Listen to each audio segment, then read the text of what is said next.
This is Monty in the Morning, the show Phoenix Magazine readers voted #1 talk radio show in Arizona. #1 during your morning commute. #1 whenever news breaks during your day. And #1 whenever and wherever you want to talk sports. Now it's time for Monty in the Morning. Hey, yo, man, how the heck are you? Yeah. We are live on a Friday morning. It is December 2nd, 2022. Live at the Maverick Center. It's the Monty Show presented by The Advocates. Make sure you find them online. TheAdvocates.com, the best injury attorneys in the business. Hey, all of our friends in Phoenix, they have a brand new office for all of our listeners and viewers in Arizona. Find them online, TheAdvocates.com. Here in Utah, it is pounding snow. It's a crazy weather morning. If somebody hits you because they're driving too fast for conditions, get to theadvocates.com. If somebody hit you because they're driving distracted, if you slip and fall on a sidewalk, get to theadvocates.com. They're the best injury attorneys in the business. Oh, by the way, you never pay a consultation fee. You never pay a big retainer. In fact, you do not pay the advocates until they win your case at theadvocates.com. Jake, good morning to you. Hello. Are you alive? It is the snowpocalypse. Yeah, the snowpocalypse. We got in, Monty Copter 10 and flew over here, and everything's fine. Dude, the drive to work this morning was hairy. Yeah. And you know what? Are you a snow guy? I love the snow. Me too. Yeah. I actually don't mind driving in the snow. Now, then again, I am the guy that will tell you, hey, the Audi Quattro, Klaus, the SQ5. Yeah. Amazing. It's for real. Amazing. And oddly enough, remember the other night against the Bulls and the Jazz, what was that, last Monday, when it was snowing like cats and dogs outside? I'm not really sure that cats and dogs snow, but that's not my point. The point is, it was snowing. We drove the Jeep. Yeah, the Rubicon. The Rubicon. His name is Cliff. Yeah. And so we took Cliff. I prefer driving the Audi Quattro. All-wheel drive. I mean, it is absolutely amazing in the snow. Yeah, totally different experience. Yeah, I love it. I don't know where you guys come down on this. Would love to hear from you. Yeah, do you guys get nervous driving in the snow? Does it bring you anxiety? Do you just choose to call in sick conveniently? What's the protocol on snow days? I love the snow. I absolutely love the snow. So yeah, hell yeah. I'm all here for that. A lot to get to today. We got to talk about the Utah Jazz for sure. Because I think one of the questions I want you to chew on once we do get to the Jazz is, should Jordan Clarkson continue to start? Is he a guy where you're like, yep, he is one of our 5 best guys to start the game? Because I think I want to make the argument that Jordan Clarkson is your best option off the bench. And when Mike Conley comes back, I think it's one of those things the Jazz should look at. So we'll talk about that. But, of course, we are going to start this fine program. Hello? Okay. Well, I guess, Hello. you're going to go reset. Now, look, number 3's out. There's probably some snow on the roof there. Now, Jake's got to take off the headphones, and he's got to go over there, and he's got to reset that camera. But I will start by talking about the Pac-12 and the Amazon deal. Now, we've talked a lot about this on the show. No, that's not it. That's not it. Where we have told you on a pretty regular basis that, you have a situation, still not working. Thank you. He'll turn it off and turn it back on. Where the Pac-12 and Amazon are trying to negotiate a deal. And here's the question I think you have to ask. If you are Amazon, what exactly are you paying for? What exactly, if you are Amazon, what is it that you're into this deal for? And I think if you're Amazon, you're into this deal, in my opinion, for tier 1 rights. You're into this deal to be the main and really the only platform to go to when Utah and USC are playing, when Utah and Oregon, when USC and UCLA play their final game in the Pac-12, like the biggest games every year. In my opinion, that's what Amazon is paying for. But Jake, I don't know, as a young millennial. A millennial. Are you a guy that is comfortable? Look at Thursday Night Football last night. Yeah. What did we talk about? Yep. It's not so comfortable to flip off your TV and go over to Amazon to watch the game.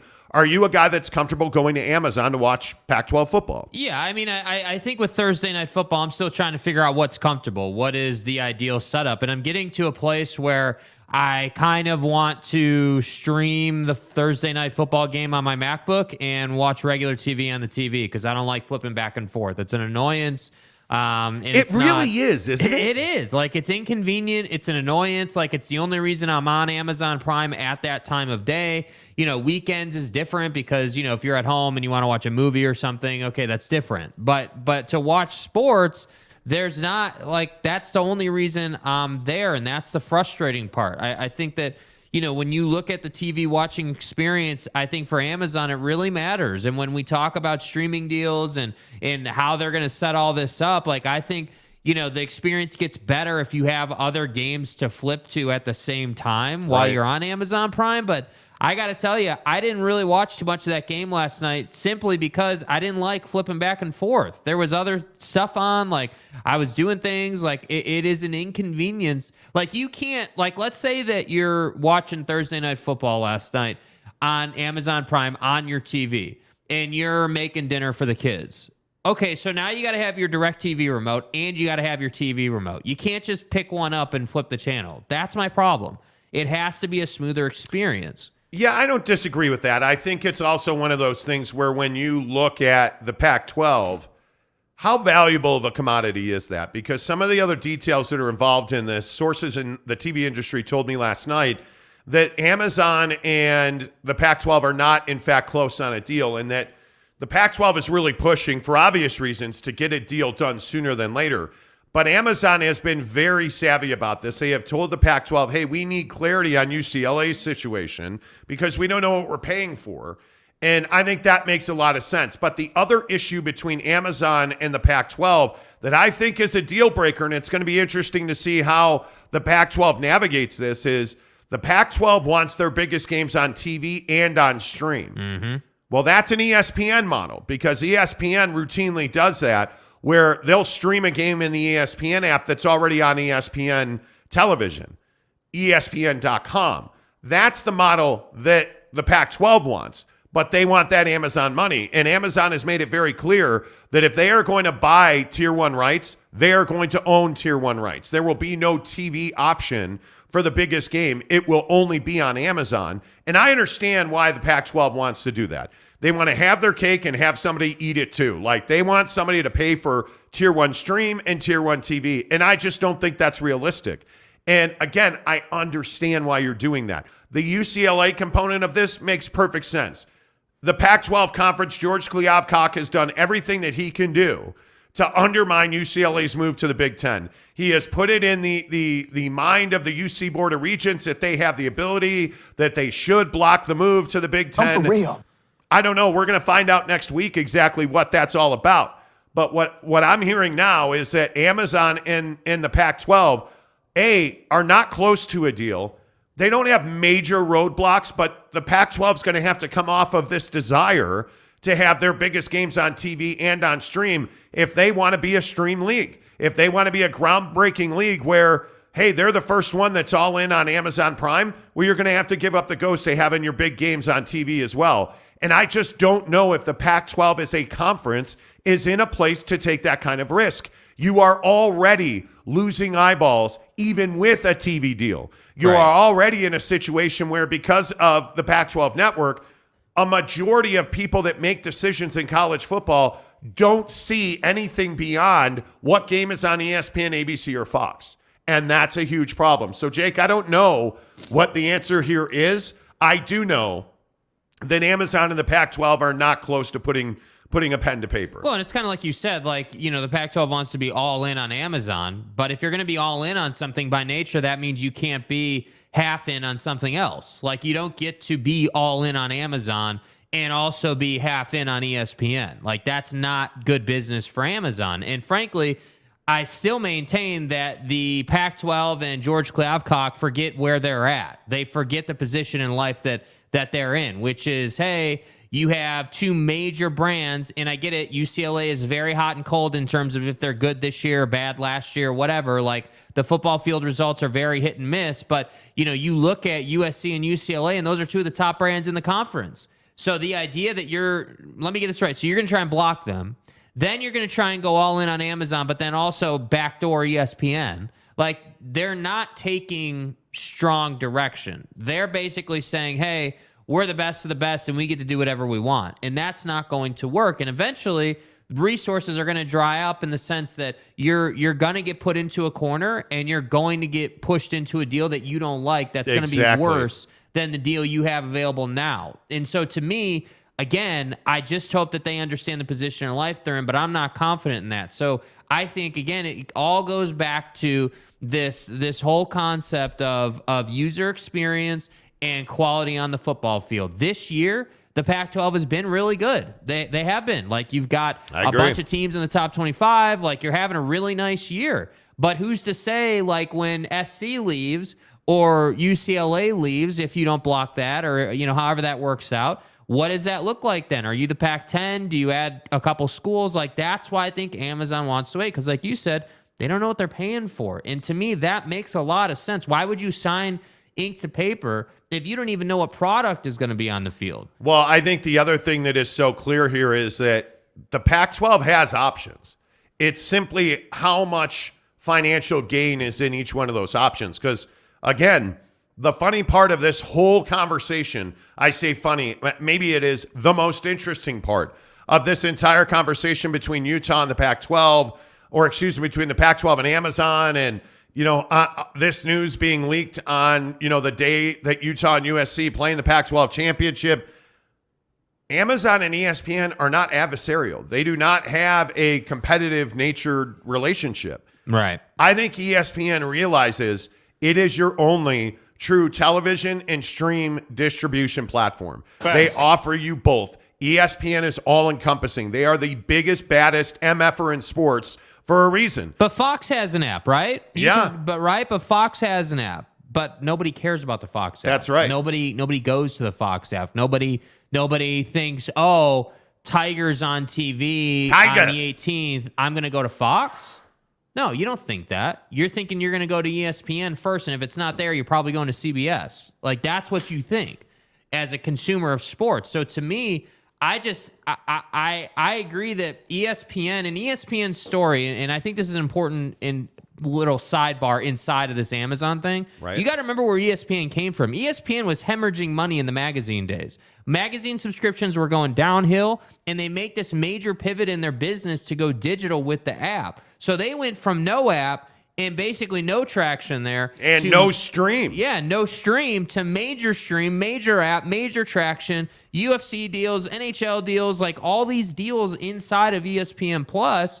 And now they are the juggernaut in the space. And that's why I think they're able to say, hey, we don't want to be adversarial with Amazon. Because they don't need to be. They don't need to be. They don't need to be. Yeah. And I think if you're a sports fan and you don't have the ESPN app on your phone, you're either stubborn or I don't know why you wouldn't, because everything you want is on the ESPN app. And I just think that as much hype is around Amazon and the Pac-12, I think if you are the Pac-12, your best, highest leverage play is to go all in with ESPN. Facts. And I think you have to do a deal with ESPN where you get your best games on television and on stream. And with all due respect to Amazon, because, again, I think Amazon Sports does a fantastic job. All due respect. If I'm the Pac-12, I just don't believe that sports fans right now today are ready to fully assimilate to streaming full-time of the best Pac-12 games. I don't. And I think it comes at a time where the Pac-12 is incredibly vulnerable. Mm-hmm. I think the Pac-12 is incredibly vulnerable. And you have to make the right decision. It is, look at the Big Ten, for instance. The Big Ten can take a risk. Yeah. The Big Ten can make a mistake. Maybe this, NBC, Big Ten After Dark game that they're going to do. Maybe that's a mistake. I don't know, but they can afford the risk because the Big Ten's the big MFer in town right now. Yep. The Pac-12, granddaddy of them all. The Pac-12, as crazy as it is, because I think the Pac-12, to your point, has had a really good year on the field. Right, you clearly can make the argument the Pac-12 is a better football conference here and now than the Big Ten is on the field. On the field, but here's the issue: The Big Ten's worth more because people are willing to pay more for the Big Ten. And when I look at the Pac-12, it is beleaguered from a financial standpoint. Keep it real. This USC-UCLA thing was absolutely nut-busting. And then you look at the desperation. You look at the poor leadership that has continued to cripple the Pac-12. You can't afford to have a mistake. This is it for George Kliavkoff. This is it. If Kliavkoff doesn't make a good deal and their distro's not good and you're not on, in my opinion, if you're not on TV and on stream for your biggest games, ESPN, I think you're doing it wrong. Right. I think it's something that Pac-12 fans should really pause about and really think about. Do you really want to be a stream-only conference? Because I'm here to tell you, I don't think you do. Well, and I don't think it's like streaming. This is the thing. Streaming's just not in a place where you can just be on stream. Like, it's not there yet. It will be there. No. Like 10 years from now, we're probably having a different conversation. Like 10 years from now, streaming will probably be prolific in the live sporting event space. Like prolific to the point where you have people who just are not TV people and only catch it on stream. Like yes. It'll probably be there, but right now it's not there. And I think the challenge is for the Pac-12, all right, are we looking at this deal in a 10-year space or a 5-year space? Because I also wouldn't sign a 10-year deal. I'd sign a 5-year deal for sure with Amazon and ESPN and everybody. Boy, that is a really interesting thing to bring up. That's a really good point. Here's a question for you. Yeah. If you are, who are the biggest programs in the Pac-12? Excuse me. Biggest programs. Programs. My bad. Yeah. My bad. Sorry, Lincoln. Yeah. USC and Oregon, right? Well, USC's out, so you can exclude them. Oregon is by far, from a TV viewership standpoint, the biggest program in the Pac-12. I think Oregon and Washington, and this is a question I would ask. You talk about grant of rights. Yeah. If you're Oregon, are you going to give the Pac-12 your grant of rights knowing that that's going to end up on Amazon only? Man, No, that's a tough. can't do That's see, and that I think is Never. that's why I think that's a really salient point by you. Yeah. Are you, if you are Oregon, if you are Washington, hell, if you're Utah, if you're the Utah Utes, do you feel like you benefit most by signing a grant of rights for 5 years? Let's say on the low end, 5 years with the Pac-12. Are you benefiting from that grant of rights if they take your grant of rights and they put you, all of your games are on Amazon Prime? Obviously not.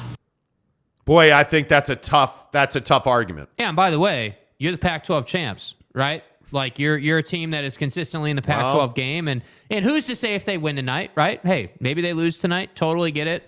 But my point is that on the football field, and this, I'm glad we brought it up from this angle, because I think on the football field and in the office on a sheet of paper performance are two different things. They just Yes, absolutely. And I think Utah suffers at a pretty high level when you think about, hey, they're this great team that's in the Pac-12 championship game consistently, but somehow from a business standpoint, your head coach has to come out and say that he needs more resources, that he needs more things to recruit with the current day NIL/transfer portal situation. So when I look at programs around the Pac-12 and frankly around the country, like your distribution deal has always mattered, but I think it matters even more now because you have guys who are only transferring to certain situations because of the ease with which they can get to the league. So like you have this Deion Sanders situation. Wherever Deion goes, guys are going to go there because they know they can get to the league. And if Deion decides to go to a school, like let's say,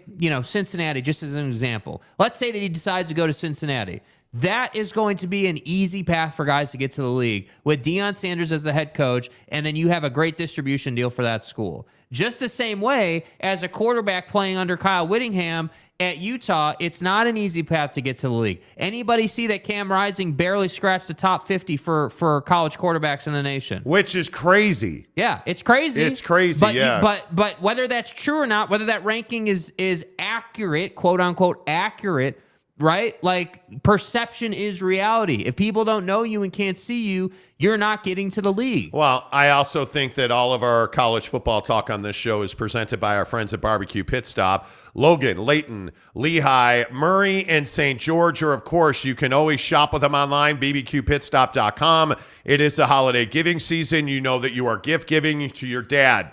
Trust me, the ladies love that smoker, dude. I'm telling you now, You drop in some cherry pellets before you put the wings on the smoker tonight for the Pac-12 championship game.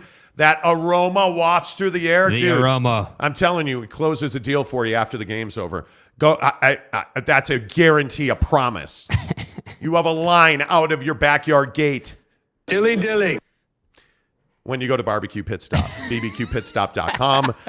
You can get all the best rubs and spices. Of course, again, you know that when you hear the name Barbecue Pit Stop, it's synonymous with Traeger, Yoder, Big Green Egg, Camp Chef. The best equipment, Barbecue Pit Stop. The best rubs, spices, wing dust, Barbecue Pit Stop. The best advice, the best guys, the best gals, the best, I think, smoking and barbecue professionals, Barbecue Pit Stop. You get all of that. And the best part is, hey, on a snowy day like this, you want to do some shopping? You didn't go to work. You stayed home. Smart. Good job by you. Get online, bbqpitstop.com. Do some Christmas shopping. Knock it out.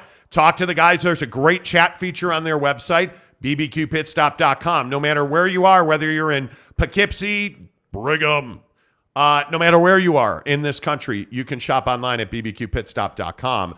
Barbecue Pit Stop. They deliver all of our college football talk on this show. Cam Rising and Utah don't get the respect they deserve because of their distribution deal. Yeah. That's what it is. In large part because they're in the championship game seemingly every year the last few seasons. And I think that, unfortunately, it's just that's how the world works. So again, they bring this back home. Let's say that you were on Amazon every week this season.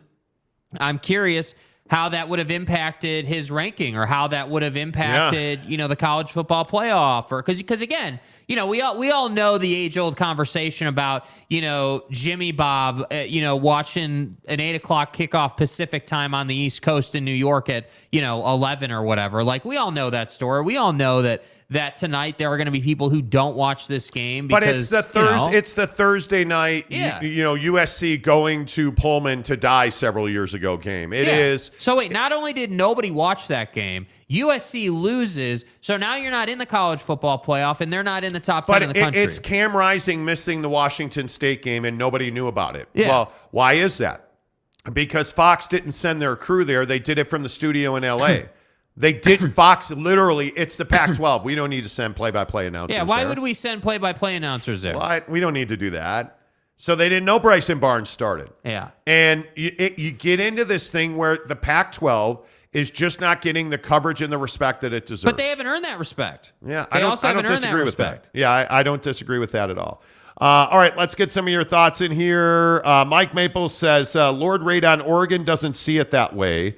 Hence why PAC schools have always seen themselves on a higher level than everybody else sees them. Boy, ain't that the truth. Lord Radon says Oregon doesn't have any other options unless they want to jump to the Big 12. I actually disagree with that wholeheartedly. And we've talked about this on the show in the past as well. I do believe that the Big 10 would love to add Oregon and Washington. I just don't think that their membership will pay, will want to pay to have Oregon and Washington in the conference, which is what that comes down to. Because if you add Oregon and Washington to the conference, you're going to take a smaller slice unless you can get somebody like Amazon to come on board and do a larger third-tier streaming deal. But guess what? That's becoming more and more difficult because Amazon wants to be the player instead of a player, which is a big difference. I disagree that Oregon doesn't have any other options. You have options when you've been seen by 26.5 million people, not including the broke Pac-12 network views. But Jake, it's Bo Nix. Right. Bo Nix. Anyway, I'll stop. Mike Maples, good morning to you, friend. He says Amazon will also demand that if they buy it, all schools stay in. I don't see Oregon and Washington doing that unless it's top dollar, and it sounds like Amazon's not there. No, I just disagree. That's just not what's happening, Mike, with all due respect. They're not saying, hey, everyone's got to be in. What they're saying is we're not going to sign a deal until we know who's in. That's exactly right. We're not going to sign anything until we know if UCLA is still in the Pac-12 or if they're in the Big 10. Which makes perfect sense. Why would you sign an agreement? Why would you put ink to paper on a deal that you don't know its value? How do you know what you're paying for? How do you know? Like, you can't negotiate on something that has value that's in the gray area. But again, look at the difference between the Pac-12 and the Big 12. Now, all the media homers are going to tell you, well, the Big 12 panicked and they went out because they knew. I think the Big 12 acted pragmatically by getting their deal done ahead of the Pac-12, or excuse me, the Big 12 acted pragmatically by getting their deal done ahead of the Pac-12. And I think ESPN and Fox realize they're in the catbird seat. They don't have to aggressively pursue the Pac-12. I think they're waiting for this UCLA thing to play out. Yep. I think you look at Fox. Fox has told the Pac-12, as we reported first on this show, Fox has told the Pac-12, we are not interested in Tier 1 rights. We are not here for Tier 1 rights on the Pac-12. You want to give us your third game every week? Okay, great. But guess what? We already have late window games now and late window relationships with the Big Ten. There's just no leverage to be had for the Pac-12. ESPN would like Pac-12 games, but I think what you saw with Fox and ESPN on the Big 12 is Fox was much more here for Big 12 basketball. Which is smart. They don't need the football content. They needed the basketball content. Yeah. There's just no leverage here for the Pac-12. Well, and I think one of the points you've always made when we have this conversation is that ESPN and Fox basically collude. They work together. Yeah. And I think it's a really important point because they don't, if the two juggernauts are working together in the space, and then you have what I think most people would call this, oddity in Amazon coming into the TV space, a newcomer, if you will, it doesn't behoove ESPN and Fox to spite Amazon. What it behooves them to do is figure out, okay, what does Amazon want, right? Do they want Tier 1 in the Pac-12? Do they want Tier 3? Like, what do they want? Once you know what they want, then it's smart to get the three of you in a room and say, okay, here's how we're going to break this out, right? This is what we want. That's what you want. We're going to pay more. You're going to pay less. Bada boom, bada bing. That's how business is done. And my point is, George Kliavkoff and the Pac-12 are not in a position to flip anybody the bird and say, hey, we want it this way, or it's not going to happen at all. Because if that's what you're going to do, then you'll just stay on the Pac-12 network and you're not going to make strides. Well, and I think the other issue here is, again, I'll go back to the word of leverage for the Pac-12. Yeah. If you have Fox and ESPN that are, and I agree, they're likely in cahoots. They know what they want. You look at that Big 12 deal, that worked out for everybody. But if Fox and ESPN are communicating on some level, whether, legally, however you want to point to collusion, if those two guys know what the other guy wants and is doing, and you have Amazon, who has no competition in the space. Yeah. So now, wait a minute. ESPN and the Big 12 are not competing against, or ESPN and Fox are not competing against each other like they did not in the Big 12. And now ESPN doesn't view Amazon as a competitor. They respect their position in the stream platform. Who are you going to leverage against each other? It's not Fox and ESPN. It's not ESPN and Amazon. You're not leveraging anybody. And this becomes the problem. Yeah. Because you want to talk about somebody that has nowhere else to go. Where is the Pac-12 going to go here? Because they didn't do a deal all those years ago with Google. Larry Scott promised us all those years ago at Pac-12 Media Day. He sat in front of Jake and I and told us, hey, we have a this and that stream deal, and that never happened. Yeah. They've been so slow to acclimate to streaming. Where else are they going to go? They don't have anywhere else to go because the SEC, new deal. The Big 10, new deal. The Big 12, new deal. The Pac-12, no deal. And the ACC is in lock with their deal. And by the way, let's not also forget the Mountain West is just this silent competitor sitting and waiting.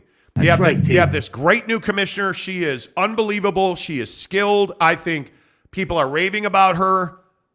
What's Mountain West going to do here? Well, and you asked the question, hey, where's the Pac-12 going to go? Well, if the Pac-12 can't figure it out, teams like Oregon State are going to go to the Mountain West. Like teams like the lower end team could find its way to the Mountain West. And if you're the Mountain West, that's what you're waiting for. You're not interested and rocking the boat or doing anything outlandish. You're interested in securing your future and then adding to that future. And I think it's brilliant. I think it's really smart. And I think the timing of the commissioner change in the Mountain West is no coincidence, right? Yep. The timing of signing your mark in the Big 12, no coincidence. So I'm just telling you, those little things matter.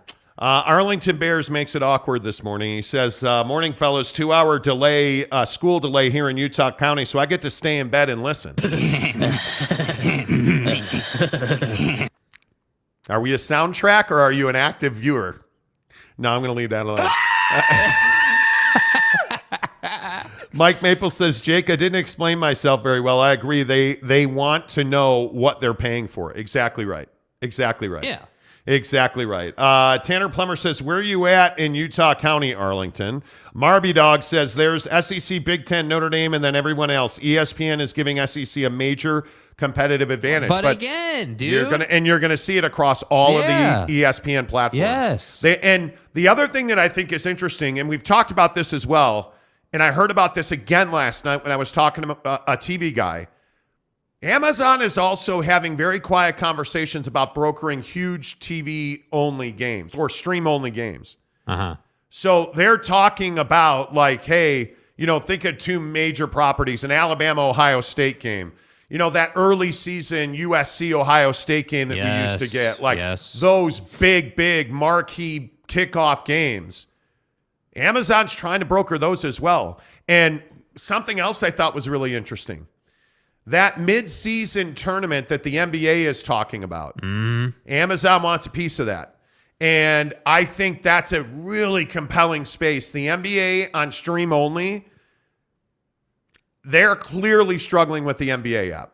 They are. There's no doubt about that. It's not great. Amazon has the money and the wherewithal to come in and do that. Well, and I think if you're Amazon, that's one of your strong suits is your flexibility in the space, like your ability to say to Adam Silver, hey, we're looking forward to this tournament. You've got this matchup on paper. We'd like that to only be on our platform. Like, I don't know why Amazon hasn't been side hustling all the major leagues to do this. Like, I don't know why you wouldn't have the match with Tiger and that the foursome that plays essentially. Exactly. Why wouldn't you have that only on Amazon, right? Like, there are ways to put things together. Amazon is never going to get the Super Bowl. Amazon's never going to get the NBA Finals. That's not going to happen. But I also think that Amazon could have the Spanish language rights to X event, or the possibilities are endless. But also interesting you bring up Tiger Woods, because my TV guy also last night was telling me, hey, LIV Golf has approached Amazon more than once. And Amazon has been reticent to do a deal with them. People, I'm telling you, Amazon is in the catbird seat. They don't have to do anything. And I know that everybody's like, well, Amazon's laying people off. Dude, Amazon is a pragmatic business company. Did you guys see the numbers that came out on Amazon? Jake, pull those Amazon earnings up. The earnings for Amazon were, the report that came out this morning was flipping unbelievable. Amazon's earnings through Black Friday and the kickoff of the shopping season were massive. They had record earnings. Amazon is not hurting for money. So, sorry, not to cut you off. No, go ahead. So this is from Amazon. This is Amazon's numbers, Amazon.com. These are their numbers. And the date on that is? The date on that is October 27, 2022. Okay. So net sales increased 15% to, and I know you find it hard to believe, $127.1 billion in just the third quarter compared to $110.8 billion in the third quarter of 2021. So he said the third quarter. Just the third quarter. Say that number again, in the third quarter. So again, net sales increased 15% to $127.1 billion in the third quarter of 2022 as compared to $110.8 billion in the third quarter of 2021. So these numbers are why Amazon can operate freely. This is why Amazon can do whatever the hell Amazon wants. This is why George Kliavkoff is not in a position to be holier than thou and do whatever he wants. What did the CEO of Amazon say? Andy Jassy, the CEO at Amazon, said, yeah, Amazon Prime is possibly going to become its own business unit. Because at Amazon, when you're making billions a quarter, and that's in sales and revenue, you have all these different business units. Just because one is laying off here, we talked about Amazon Alexa on this show. Yeah. That Alexa's lost them billions of dollars. That doesn't mean that Amazon.com or Amazon, the app, is struggling. It doesn't mean that Amazon Prime Video is struggling. It means you have this one business unit.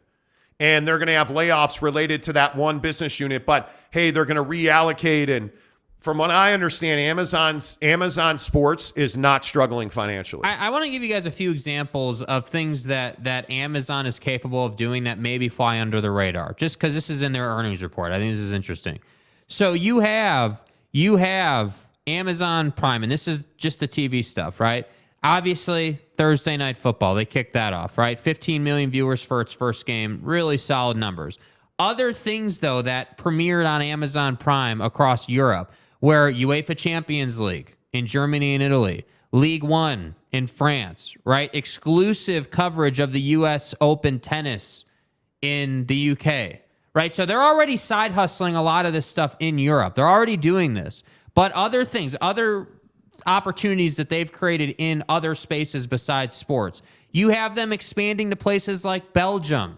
Amazon.com is now in Belgium, right? You look at you look at rolling out Venmo as a payment option. You look at being able to partner with the BMW group to offer Amazon services in BMWs. Well, how much was that? Remember, we were talking about how many subscribers they have. Oh yeah, I can. I think it's as many subscribers as they have Americans or something stupid like that. Like it is amazing to me that it's Amazon. So in 2017, they had 99 million subscribers to Prime. 18, they had 112 million. 19, they had 124 million. Dude. 2020, they had 142 million and a half. Like, it just keeps going. And that's what I'm saying. Like, the point is not that Amazon is some great magical place, but what it is flexible. What it is cash flowing. What it is able. And they're in the tech space, so you don't have to question whether they're able to put things together. As of January 5th, 2022, almost a year ago, Amazon had 148.6 million Amazon Prime members in the U.S. Yeah, bro. That is up 50%. That's incredible. That is incredible to me. All of this to say, Amazon is not in a hurry and should not be, because I think they know they're in the hot seat. Kanai Johnson, good morning. Hey, Monty, is it true Qatar paid $200 billion for the FIFA World Cup, the most by any country? That is I actually think it's $220 billion, but that's the cost, the total cost, rights fees, construction, infrastructure. Yeah, it's the most expensive FIFA World Cup in the history of the tournament. Both with lives and dollars. Yeah, they over 500, and that's conservative. 500 people died building stadiums in Qatar. It's crazy.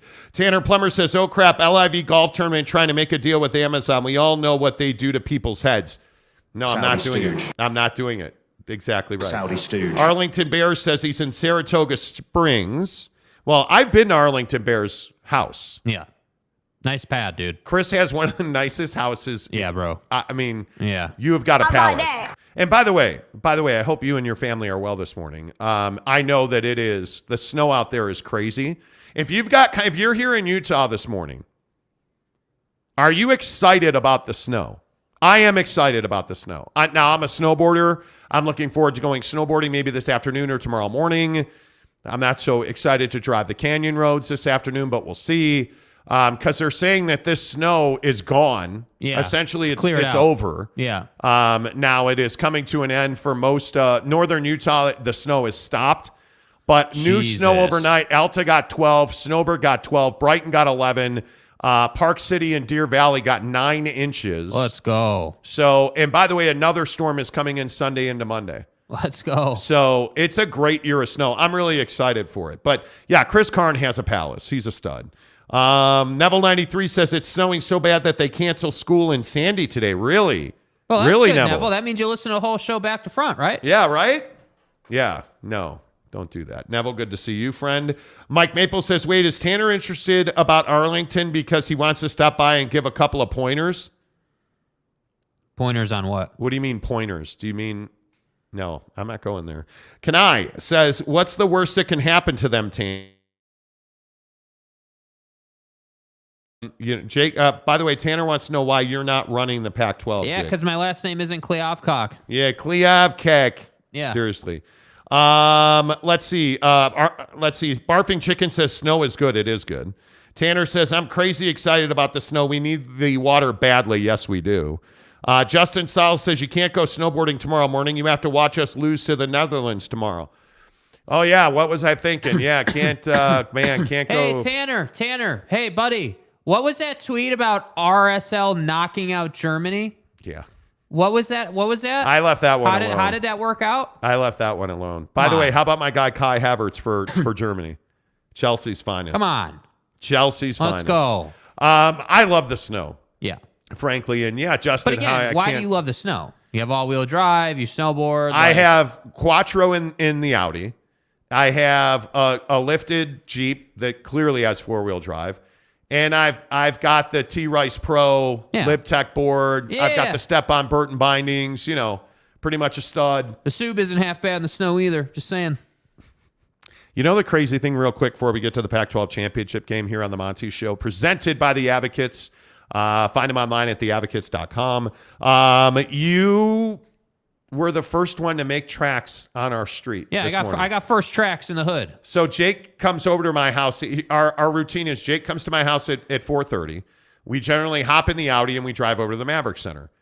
So he comes over to the house this morning, and he's the first one on the streets. And I'm telling you, in South Jordan, it had to be 5 inches. You think no, it's 5? It was 5 inches. Yeah, on my back deck, it was easily 5 inches. Yeah, it was probably 5 inches. It was crazy. Yeah. But driving out, I was tempted to do a donut on the Parkway, but I didn't do it. I chickened out. Admittedly, I chickened out. Skeet says, if you're going to ski, just be safe. And remember, you can't catch every fish. Why? I don't know I'm not sure what that means. Why? Tanner says, yeah, that RSL tweet didn't age well. No, it didn't. No, it didn't. No, it did not. It did not age well at all. The biggest stories in sports every morning on the Monty Show is presented by our good friends at Quack Car Wash. Make sure you get to Quack Car Wash. Make sure that you, friends, get the wash pass at Quack, because I tell you every day on this show that Quack Car Wash is the best in the business. And I again love the fact that today it's snowing this morning. My car is out here in the parking lot covered in snow. We did bring the snow brush. We did. We have matriculated into adulthood. Yes. By bringing a snow brush. But I know that the roads are salty. I'm telling you now, I'm gonna leave here. I'm gonna drive to the district, and I'm gonna go through the Quack Car Wash in South Jordan. Yep. And I'm going to go park Klaus in the garage. Well, and you know that this is the busy season for car washes, right? Like, the line's going to be long today, but that's the great thing about Quack. You're through in 5 minutes, even with a long line, because they actually have great human beings working the car wash. And it's fast. It's efficient. They're giving you free car washes right now, so make sure you get to your local Quack Car Wash. Big shout out to everybody who was sending us pictures on Twitter the other day of all the quackiness, which obviously... we love, and I'm trying to find that one photo that's amazing. There was one guy who took a picture for us, and I know I'm going to regret this, because I should know who this is. And by the way, Travis Bird sends me photos with every famous person he's ever met. Well, it's Big Daddy Raptors. Thank you. Yeah, Big Daddy Magic. Big Daddy Magic. Raptors 8801. Jeremy sent me a picture of him going through the Quack. It was amazing. Yes. It was amazing. You guys got to do that. By the way, yes, everybody has been over the last couple of weeks asking me about merch. I actually had a girlfriend reach out to me and say, hey, by the way, do you guys have sweatshirts yet? I'd like to give my husband one for Christmas. I'm a terrible person. We do not have merch yet. Actually, it's Mrs. Monty's fault. Yeah, we're working on it. Yes, so we really will. Are. There's a lot that goes into it. It's not as easy as just making a call. Yeah, it's not that easy. Jeff Johnson, what's up? How the heck are you? Let's talk Pac-12 championship this morning right here on the Monty Show. You know that USC is a 3-point favorite. The number is still 67 over Utah. This game is tonight. It is in Las Vegas. It is going to be off the chain if you are driving to Vegas. Wait until like 11. And I know that sucks, but 9, 10, 11 o'clock, the roads are going to be in far better shape. Central Utah is going to get the tail end of this snowstorm. So please make sure if you're driving to Las Vegas on this Friday morning, at least be careful, go slow, or wait a couple of hours so that the snowstorm moves out. But I think there's going to be a ton of Ute fans. The problem is there's going to be a ton of USC fans. Vegas is a great USC football town. Obviously, it's a 4-hour drive for most Angelinos to get there from L.A. It is 5.5 hours if you are a Ute from Salt Lake.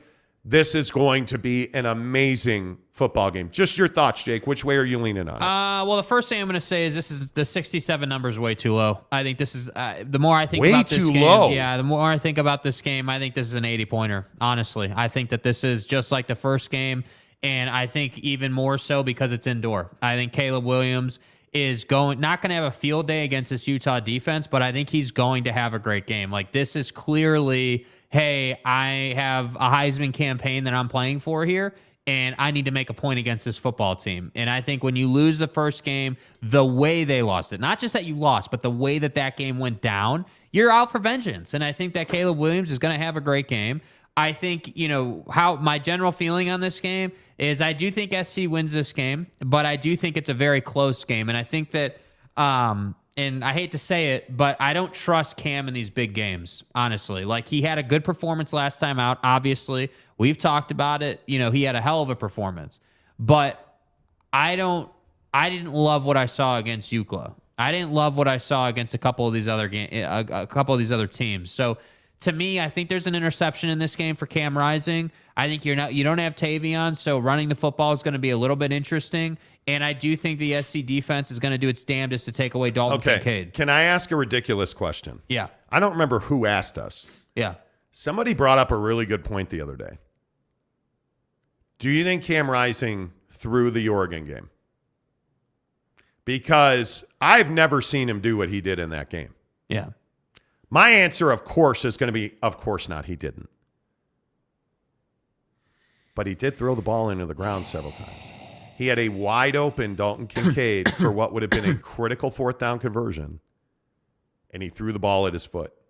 And that's just not ever been Cam Rising. And you talk about not trusting Cam in a big game. I wholeheartedly trust Cam in a big game. I think that Cam Rising is a big game performer. He just wasn't against Oregon. Mm-hmm. He wasn't. And, man, I'm telling you. He wasn't against Oregon. He wasn't against UCLA. Well, UCLA. Dude, he had 2 turnovers in that game. One of which was basically ended the game. Didn't play well against Florida. But Florida was first. Florida, I kind of look at the USC game. Yeah. Yeah, right? Clutch in the USC. That's what I was just saying. He was clutch in the USC game. Guy, you are a tapper, okay, and it drives me crazy. Dude? Why Jake does is that guy that crazy, taps dude? his leg because I know you can hear that. He taps his leg and it knocks the table. Jesus. He's always been that guy who Anyway, my point is Cam Rising was huge against USC the first time around. I think this is a 37-34 USC win, which tells you it's going to come down to the last possession. And I do think that Utah is going to have 450 yards in this game. I think they're going to be able to run the ball. USC's defense is not good. Dye is not going to play, obviously, with the broken leg. I think Utah's got, everybody keeps using the phrase puncher's chance. No, friends, Utah's got far more than a puncher's chance. Let's keep talking about the Pac-12 championship game on Football at 50, 10 to the hour, every hour on the Monty Show. We bring you Football at 50 presented by Papa Murphy's Pizza. While Jake taps his leg, I want you to use the promo code Monty25. MONTY, Monty25 to get 25% off your purchase. Pac-12 championship game, 6 o'clock on Fox. Do it right now. Pop open the Papa Murphy's app. Order your pizza for tonight. Pick it up at 5 o'clock. Put it on the Traeger smoker you got from Barbecue Pit Stop. 20 minutes. Because you're going to have the original crust. You're going to have barbecue sauce. You're going to have the cheese. You're going to have the mushrooms, the onions. the pineapple, more cheese, green onions on top. Boom, put it in the smoker, pull it off the smoker, put the cookies on the smoker. Boom, pull them off the smoker, sit down, enjoy the Pac-12 championship game with our good friends at Papa Murphy's Pizza. Use the promo code Monty25. All right, so I'm 37-34. Where are you at on this? 45-38, SC. 45-38. Yeah, I think it's a special performance out of Caleb. Wow. Giggity says if Jake was tapping something else, he wouldn't need to tap his leg. That's what I'm saying. You know, Giggity, you say things like that It's are hurtful. It's hurtful. Yeah. It hurtful. Kanai Johnson says, I wonder why come to the red zone. I have no idea what you mean by that. Jeremy Severe says, why would Rising thrill the game? What's the reason? Getting paid, bro. Getting paid. That's the obvious one. He knows people. You know. Mike Maple says, who's healthier right now? Momentum leans USC, but if Utah loses, will the Rose Bowl take Utah over Oregon and Washington? I don't know. That's a tough one. That's a tough one. And I know a lot of people have theorized about that Oregon gets into the Rose Bowl if Utah loses. I tend to agree. Oregon's viewership number is way better than Utah's. Yeah, we'll see.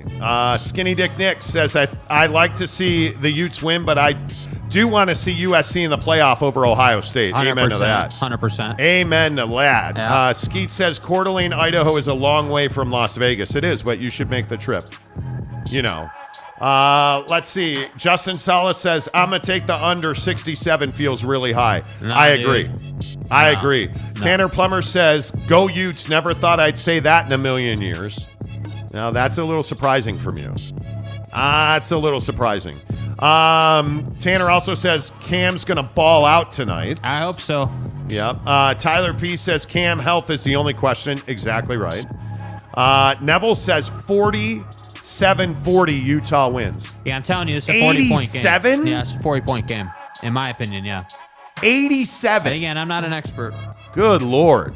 Tanner says, LOL, Mont complaining about Jake tapping his leg goes to show that Mont will complain about literally anything. Well, tell me that doesn't drive you crazy. When somebody's like, tapping their foot and it's like shaking your table, because that's what was happening. It was like I only noticed it because it was moving my microphone. Admit you do that all the time. Yeah, I do it all the time. I'm a person. I'm a human. I have my flaws. You're not. It's fine. And you're still bitter. I'm better looking than you, but it's fine. Whatever. Tanner says 40-37. Barfing Chicken says Utah 26-17. LOL. Ooh. Giggity says it's all out of love, Jake. It is. I know. It's all out of love. I know. And I love that I'm better looking than you. I'm kidding. I can't remember who said it, but somebody was like, you tell Jake every day you're better looking than him. I do. Yeah. I just need to reinforce the narrative. Right. The narrative. Fake news. Fake news. Skeet says, I'm worried about Angelina Jolie. Maybe you should be. Brandon says, Rose Bowl takes the highest ranked Pac-12 team. Utes won't make it if they lose. They won't. I agree. Let's see.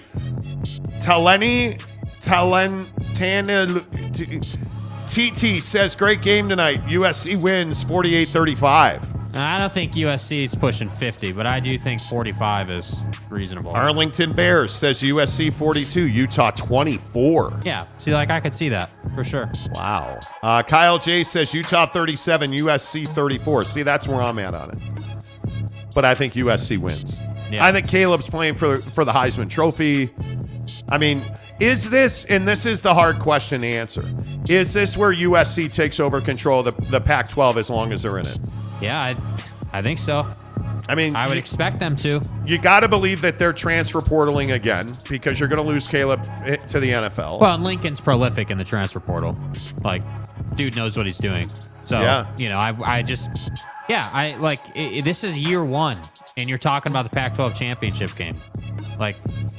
Yeah. No, I don't disagree with that. Jordan Wheeler says, thanks for skipping my comment to talk about Jake's shaking leg. Well, scroll back up. What did he say? Jordan Wheeler says, I want USC to win for the Pac-12. Okay. Well, it would be nice to have the Pac-12 represented in the championship game or the playoffs. In the playoffs, college football playoffs. Yeah, and I think if SC gets there, they definitely have a chance. Yeah, because the problem is, I mean, think about that. If you are Yeah. I mean, if you're USC, can you beat Georgia? No. I don't know that anybody beats defense Georgia. is too good. I don't know that anybody beats Georgia. Can USC beat Michigan? Yes. I mean, Yes. Corum's out for the year, by the way. Did you guys see that? He's having major knee surgery. So Blake Corum's out for the year for Michigan's Michigan. a little overrated, in my opinion. I want USC to get it. I think the Pac-12 needs it desperately. They need it desperately.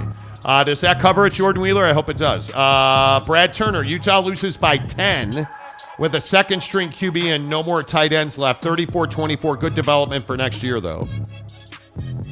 Yeah. Okay, so I don't know. I think that I have to believe Cam plays. I mean, Yeah, 100%. I haven't seen that he won't. Yeah. You know.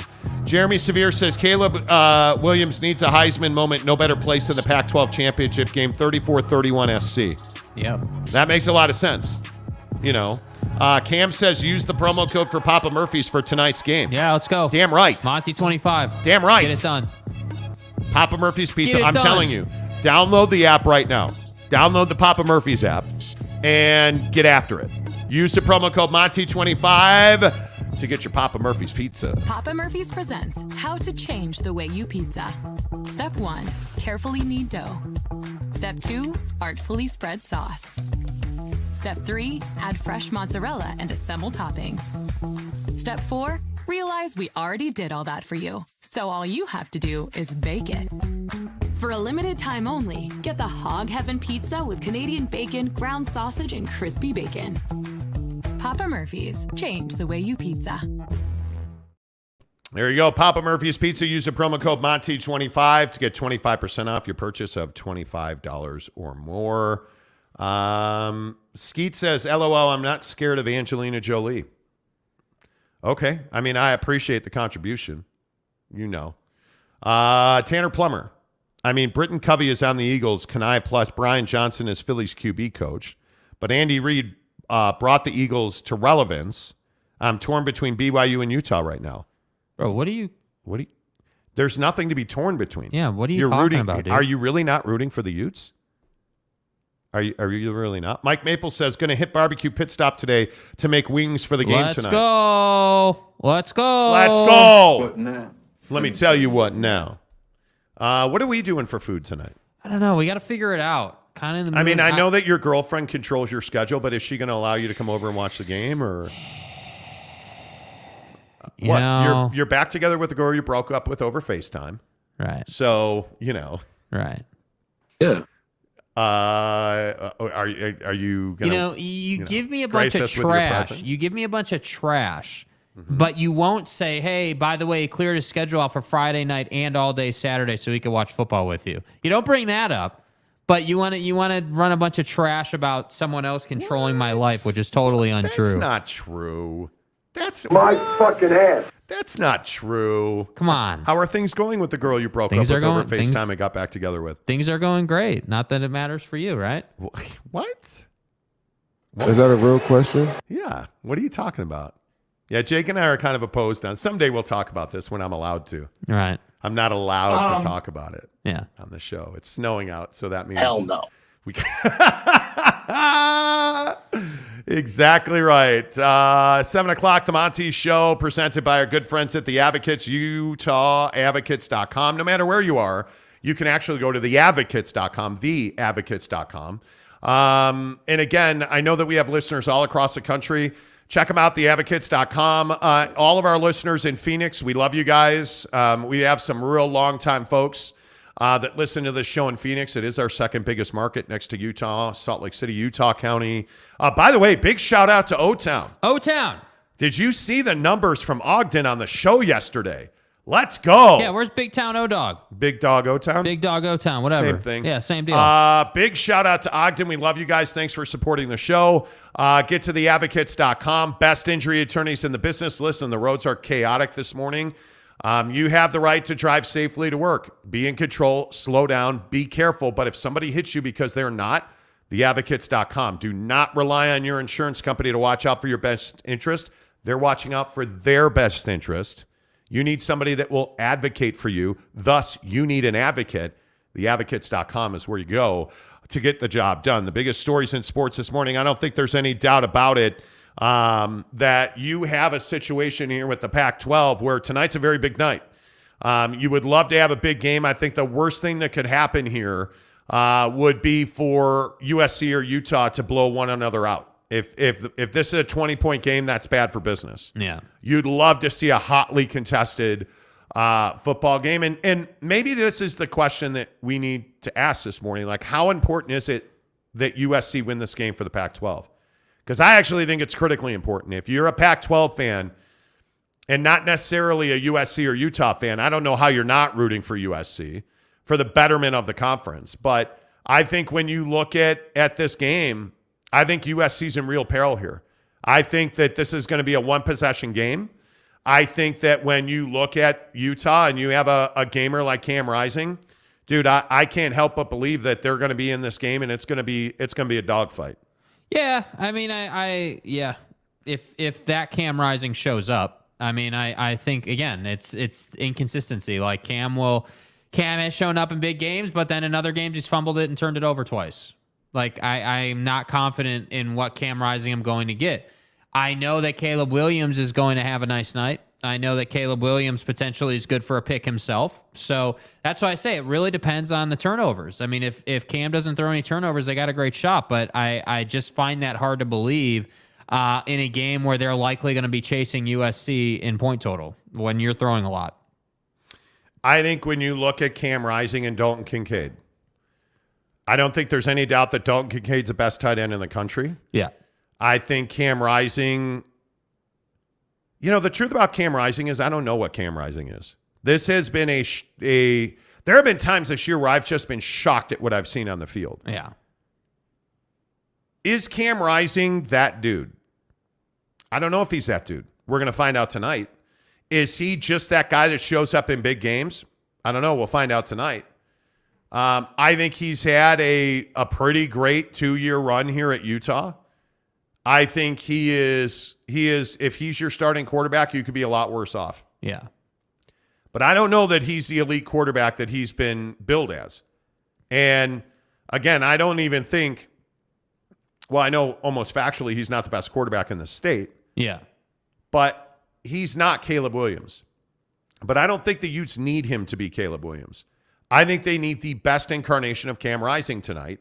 And if they get that, I think the Utes are gonna be in a position to win this game. If Cam Rising is responsible for 300, 400 total yards, 350, 400, they're going to win the game. Uh-huh. It's that simple, because if Cam's throwing for 300 and running for 50, Dalton Kincaid is having a big night. Again, it's the same question we ask every week about the Utes. What receiver is going to step up? Those are the things. I don't necessarily believe that you have to throw the ball a lot to win. In fact, I know you need to run the ball well to win. And I think that's something we can all watch with the Utes tonight. But I just don't know where you come down on Cam Rising. He's the X factor. 1 to 10. What's your level of confidence in him tonight? 6. I think he in the big moment, like in a 2-minute situation, I trust him.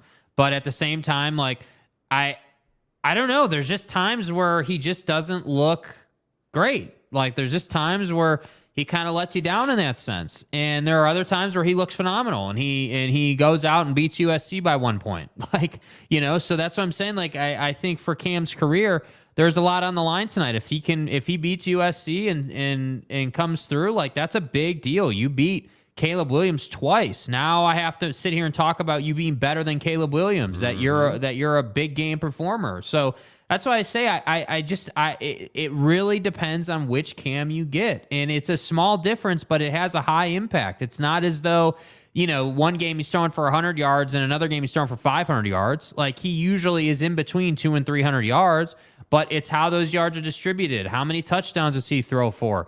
The confidence in the running game is another thing that I think we got to talk about. No Tavion, I don't have a ton of confidence. Obviously, it's the SC defense, and they're not a great defense. We all know that. But at the same time, I have to sit here and say, okay, Tavion's been the workhorse in the back half of the season here. He was the one that had all the momentum. He was your guy. And now he's not playing in this game. I just don't. I think it's what does Wood always say? It's next man up. Yeah, well, that's convenient and everything, but next man up against who? Like, next man up against SC is a little different than Kapiksi State or whoever you want to point to. Who? I couldn't say it right. Quinnipiac? Yeah, whatever the hell school you want to say. I look at Tavion as a guy that, he had he 700 yards, 7 scores. Okay, great. But I also look at guys like Jaquindon Jackson. Jaquindon Jackson's a guy that's done everything he's been asked to do. And I look at Micah Bernard or any of these other guys. They've always been able to turn to somebody and say, next man up. And by the way, I also think Cam Rising's your second best running weapon. I don't know how healthy he is. I happen to believe that he's going to do just fine tonight.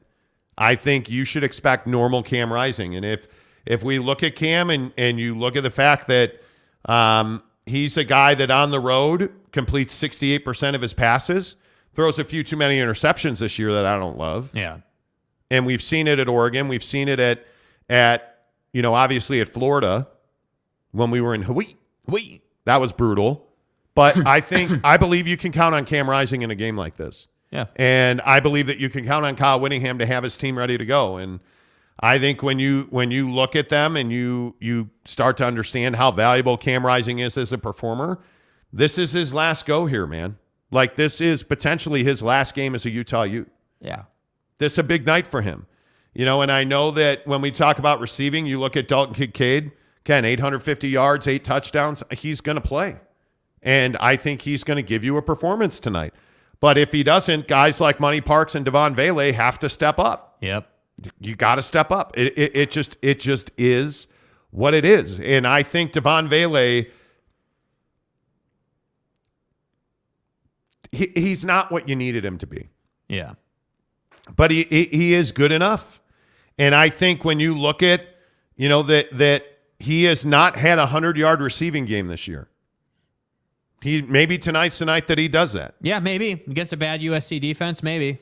But, I don't know. We can talk about this thing into the ground. The fact is that SC should win this game. There's no question about that. And the only way that Utah is winning this game is if the defense has one of their best performances of the year. Yeah, and I think Jalen Dixon is a huge figure in this game tonight no matter what. Yeah.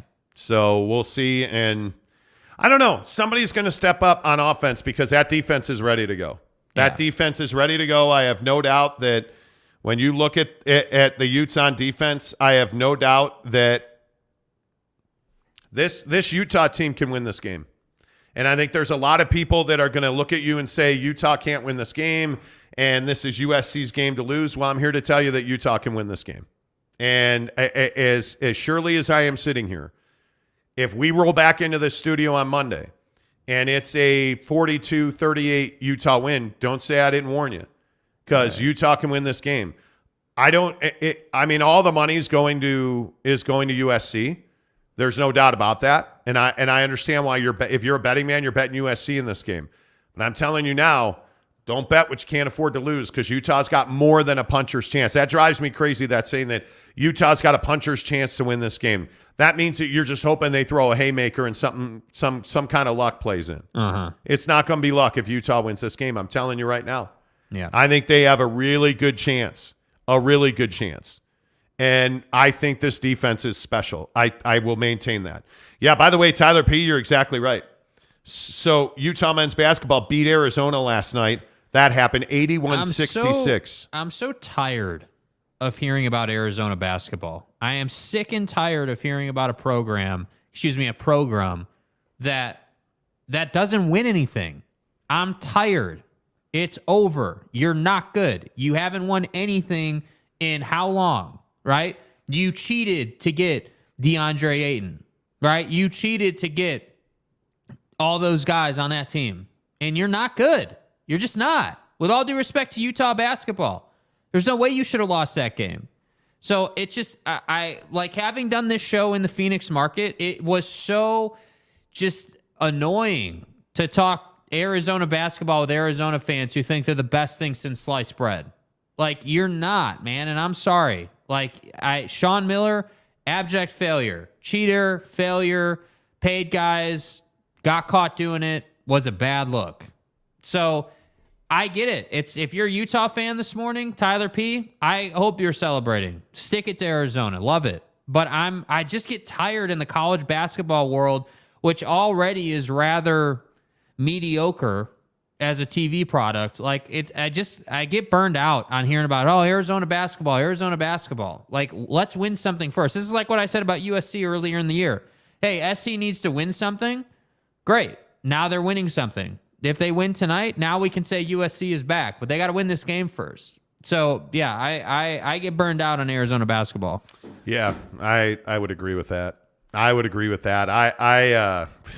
We spend far too much time in the state of Arizona.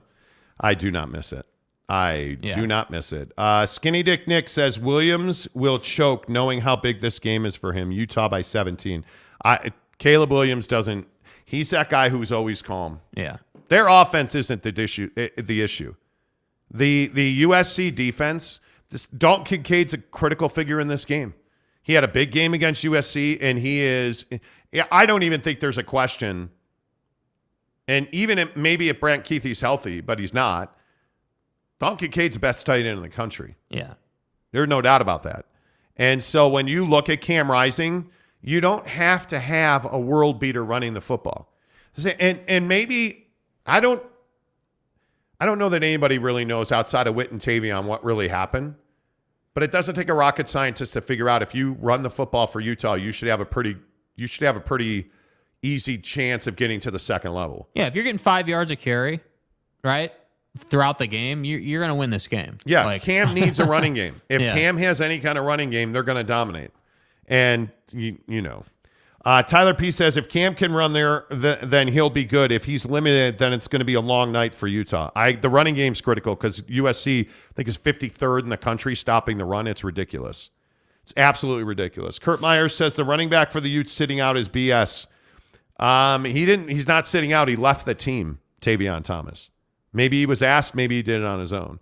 Kyle Jay says Jackson and Bernard are capable. They are very capable. Maples, I saw QB rankings last night that had Cam 7th best QB in the Pac-12. That's very low. Well, but I also think you have a lot of good quarterbacks. Cam Rising or Bo Nix? Bo Nix. Probably Bo Nix. And if you look at Penix, if you look at DTR, if you look at... Oh, I'm definitely taking DTR. Caleb Williams, duh. I mean, you have a lot of good... Penix, I'm taking over Rising. I mean, he is. I don't think 9 out of 10 Utah fans have seen Penix play. I don't think 9 out of 10 football fans know who Penix is. He's a stud. That's who he is. And you know, I look at Pac-12 quarterbacks, and I'm telling you now, and I'll pull up the list. I can't think of here's your QBR leaders: Dorian Thompson-Robinson, Cam Rising, or DTR. Cam Rising or Bo Nix. Caleb Williams. Penix Jr. Jaden DeLora. Ooh.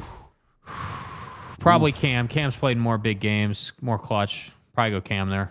Ooh. That's tough. That's a close one. I think obviously everybody saw that Jedfish got an extension at Arizona and well deserved. I don't know, man. I even think like a guy like, what about Ward at Washington State? I'm probably taking Ward. Yeah. Right? Yeah, but you McKee look at Stanford. Wasn't KJ Jefferson was at Washington State and transferred out, didn't he? Yes. So even at that time, I would have taken KJ Jefferson. Yeah, I think the interesting one is, I think the world of Tanner McKee. I probably value him too much, but I take all those guys: Nix, Williams, DTR, Penix, Jaden DeLora, Ward, McKee. I think those guys I'm taking all those guys over Cam Rising. Mm-hmm. Doesn't mean Cam's a bad quarterback. I just would take off. My preference would be those guys. Yeah. That's just me. Tyler P. Don't need Tavion. Jaquindon, Glover, and Bernard are enough. What is Jaquindon Jackson? What is that's in it? That's a really interesting one. Kanai says you should win this game. Cam has been in big games before. He was injured, but he was still there. I agree. Tyler says Dixon has been great lately. Yes, he has. Clark Phillips was out last week. I haven't seen if he'll be active or not. Not having him would not be good. I think he's active. Oh, I would guess that good old Clark Phillips will find a way. It was Colorado. Colorado. Without Prime. It was Colorado, so I that's not surprising. Yeah. How is carrying the championship? Who is carrying? It's on Fox at 6:00.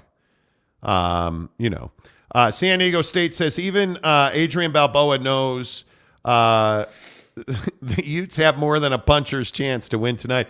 Adrian! Have you ever seen a single Rocky movie? No. Nope. Not interested. Not even a minute. Nope. 30 seconds. Nope. Rocky is one of the greatest movies ever. Like, for instance. I mean, it's a crappy movie, but it's one of the greatest crappy movies ever. Hey, guys.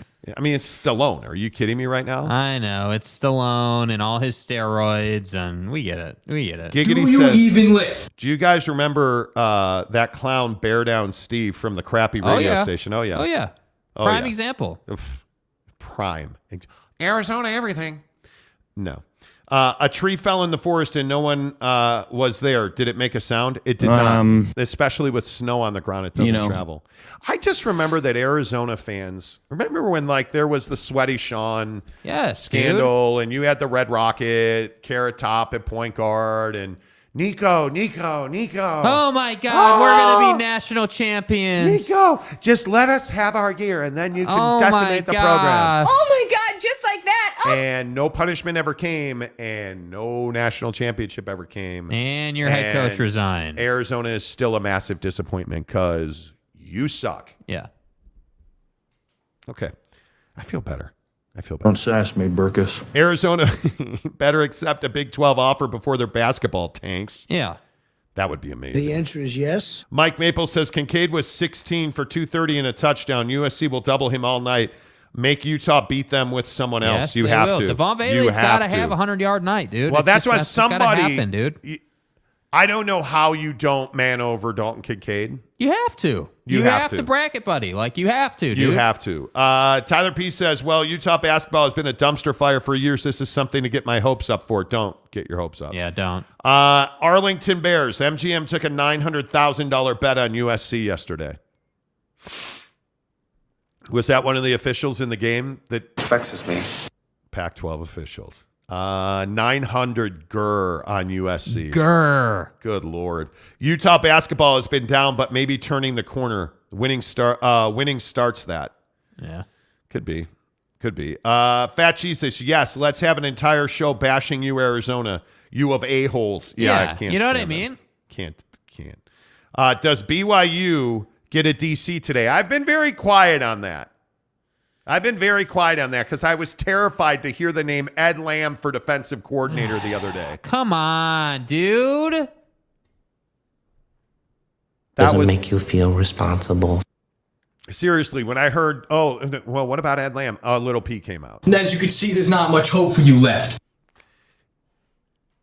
The only thing I am willing to say, because I've heard all kinds of wild theories about BYU's new DC. The only thing I'm willing to say is, if you hire from within, I'm punching you in the face. Let's consult the douche meter. Do not make the mistake of hiring or promoting from within for defensive coordinator. Yeah. You cannot do that. Well said. Go outside the program. Go outside the program and get it done. Yeah. Do it. Don't disappoint me. My wife is sending me pictures of her fit today. So she's wearing a Chicago Blackhawk hat today. Okay. Do not promote within. Go outside the program. Go outside the program for strengthening. And you better change. No, I'm not doing it. Tyler P says Tavion had some off-field issues, family member deaths, and other things. He did. He should not have quit the team or been asked to leave. I don't know. Skeet, if I don't hear it from God, no one hears it. Dude, okay. My guy. Neville 93, let's get some people to hit the like button. Where are we at on likes this morning? 500 views, 25 likes. There's 123 people in the room right now. Can we please get everybody right now, hit the like button. You have a deal. Hit the like button right now. Let's at least get a hundo. Let's get a hundo right now. Just do it. Come on. Just do it. Hit the like button. Hit the like button. It's 126 really easy. people in the room. You know. Hit the like button. Hook it up. Let's go. And if you feel so inclined, subscribe. We're giving away Jazz tickets if we get to 9,000 by the end of the year. Let's go. Yeah, we haven't been talking about that enough, probably. Yeah. We want to take you +1 to the Jazz-Cavs game. You know that we're huge basketball fans. Donnie's coming at the Donnie.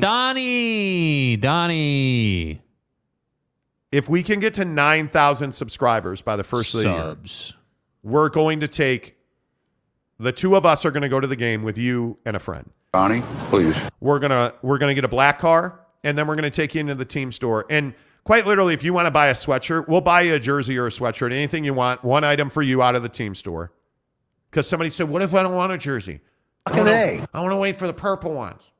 Okay, get a sweatshirt. We get it. I'm telling you, yellow is the best color. Yeah, plain and simple. So give us a subscribe, give us a like. We really appreciate you guys supporting the show. And let's get it done. Let's go. Hundo today. I want to see those triple digits. Let's go. Get it done. Okay, see, we bumped up. We doubled the number of likes we had. See, nice work. Now we're at 45. We're at 45. Come on, just 5 more people. Get us to 50. On. Let's go. Let's do this. All right, couple more comments on the Pac-12 championship game here on the Monty Show. Boyd Lake says Tanner McKee, very good player, better than Cam Rising. Utah football is going to win and destroy the Pac-12 and announce going to the Big 12. That would be hysterical. That would be amazing. That'd be amazing. Tyler Peace says Penix is one of the best in the country. He is. Guys from Denver, I am scared shitless to drive in the snow. Go USC. Okay. Can we talk about driving in the snow? Why is everyone... Let me ask you this. Nicholas, what kind of car do you have? Or if you don't want to say what kind of car do you have all-wheel drive, front-wheel drive, or rear-wheel drive? What are you working with? Now, again, not everybody pimps like I pimp. You know what I'm saying? Right. Like, not everybody has the ability to do what I do. You know what I'm saying? Right. I don't know what I'm saying. If you don't have all-wheel drive in this state, you're crazy. I'm for real. And hey, if you can't afford all-wheel drive, I totally get that. I'm for real. But please don't drive in snow if you don't have all-wheel drive, first of all. Second of all, if you drive a Lexus, you're an Arizona basketball fan. We get it. Shit happen. If you drive a rear-wheel drive Lexus, you're dumb. Y'all feel me? We're driving to work this morning at 4:30 on Bang Getter Highway. Bang Getter. And Jake and I are in Klaus, the Audi Quattro, which means all-wheel drive. Quattro 4. Right. No problem. It's fine. Thank God, by the way. Remember I was complaining about having to buy new tires? You were all pissed off that you had to buy new tires after wearing through your first set? $2,300 well-spent dollars. Yeah. No problem. But there's this Lexus trying to get up, and I don't remember. It may have been 53rd. I don't remember the overpass. You're driving on Bang Getter, and there's some hills. You're just like, hey, I have a rear-wheel drive car, right? Yeah. So, wow. And excuse me. This is why I don't drink carbonated drinks. You're driving up the hill to get over an overpass, and this Lexus is just stopped in the middle of Bang Getter Highway. Uh-oh. And the back wheels are just spinning. Yeah. And they're trying not to go backward. That's an issue. I'm not scared to drive in the snow. Not at all. I'm not. I am not. I love driving the Subi in the snow. I'm not scared at all. Brent Burnett says like. Nicholas says USC is gone. Vote for Pedro gave us a thumbs up. Skinny Dick Nick says done. OL no D Donnie. Okay. Kyle J says, I need my highlighter yellow Fasanko jersey. We'll get you one. Fasanko. We'll get you one. Kurt Meyer says yellow. Yes, the yellow Jazz jersey is the best one. Brent Burnett says you're welcome. I appreciate you.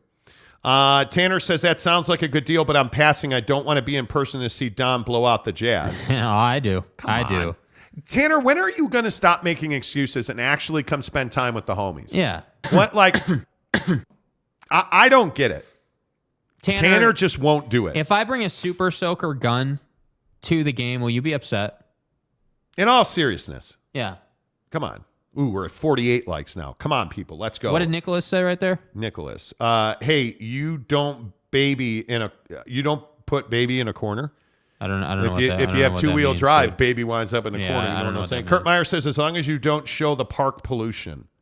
Listen, man. I was having fun, okay? Subi So I told Jake specifically, like when we went up to, not Yosemite, Yellowstone. Yeah, Yellowstone. Yosemite? And Yeah. come on, that's one of the greatest drops ever on this show.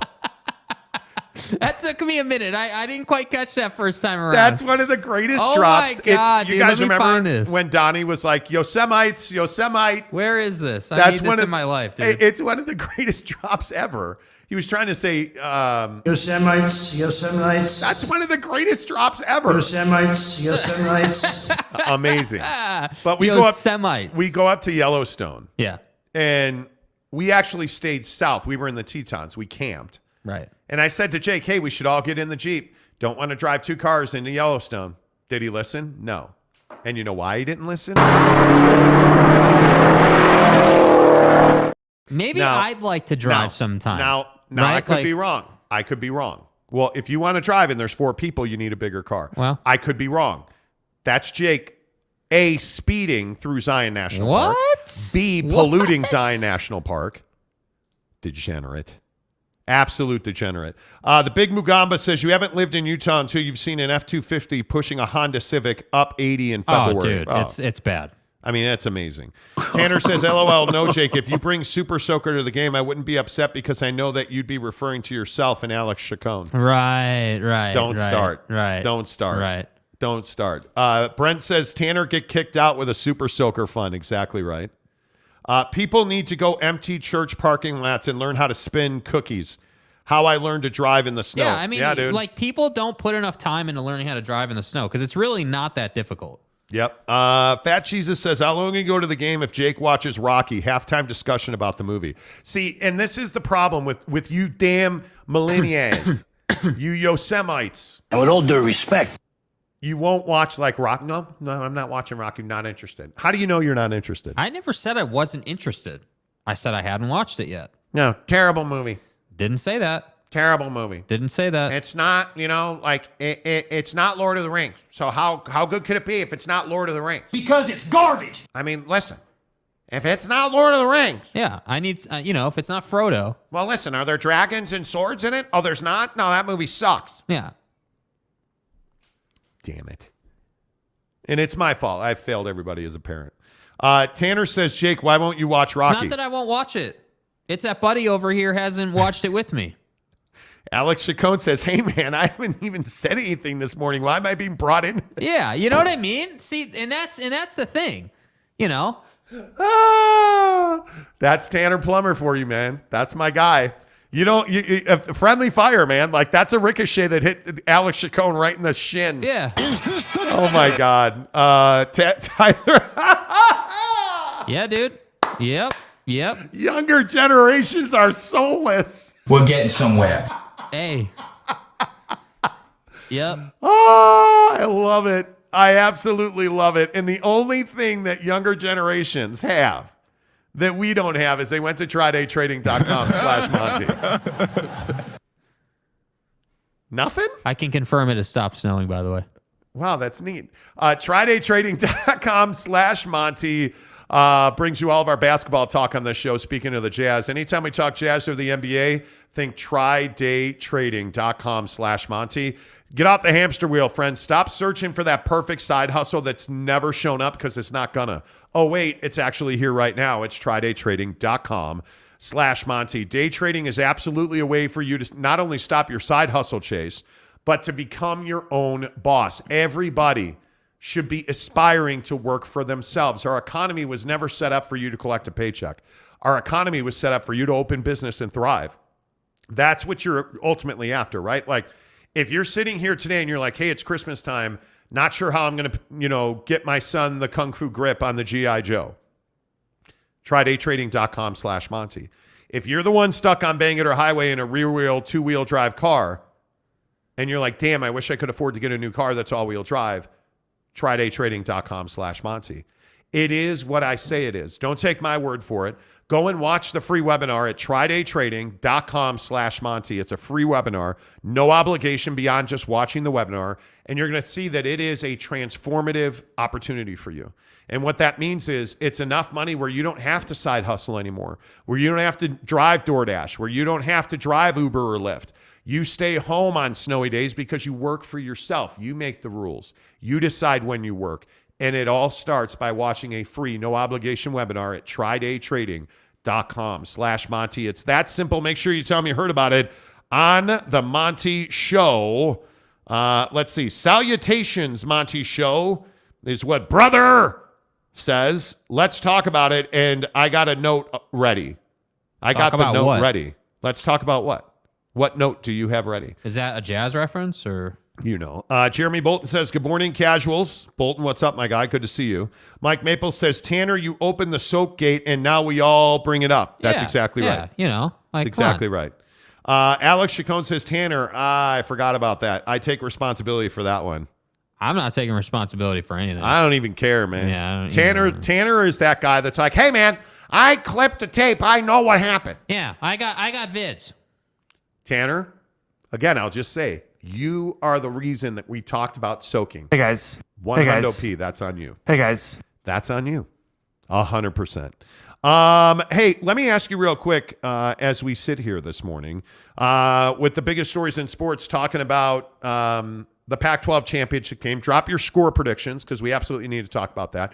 Let's talk a little Jazz basketball because I do want to get into this idea of bench or start Jordan Clarkson.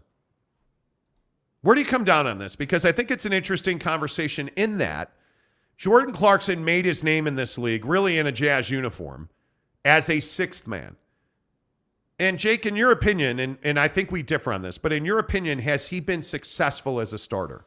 I mean, somewhat. I wouldn't say he's been a rousing success. I think that he's been good for where this team is at, but if this was a championship caliber team, he's not been good via that standard. I think that he's been serviceable. I would tell you that Jordan's best use is still as a six man coming off the bench, but on his good nights, like, the other night against the Clippers, the three ball was going in. So the transition threes he made, some of the plays he made, like he looked good the other night. But there are some nights where, he takes some ill-advised shots. He does some things that you don't love. He won't make the corner pass when it's necessary.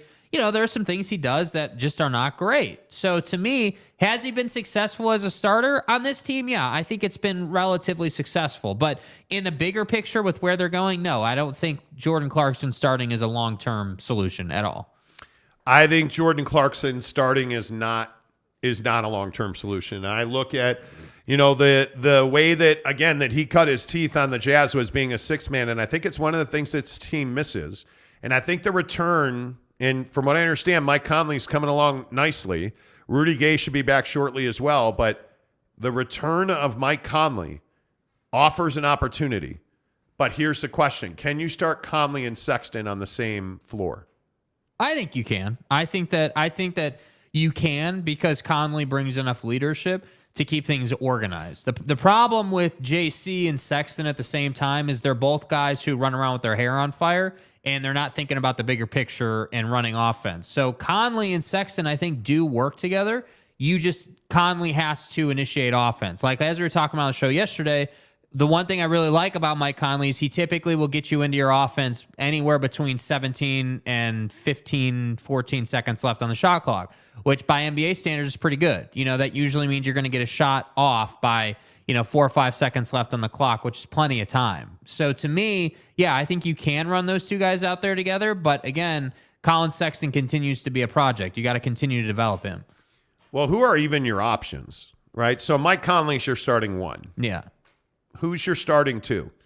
I mean, is Nickeil Alexander-Walker a guy that you can say, yeah, I want to start him? No, probably not. And if you look at, your other guards, THT, is he a guy, Talon Horton-Tucker, you would start? Meh. I don't think on the regular, I don't think you would. I think your only other option here is Colin Sexton or Jordan Clarkson.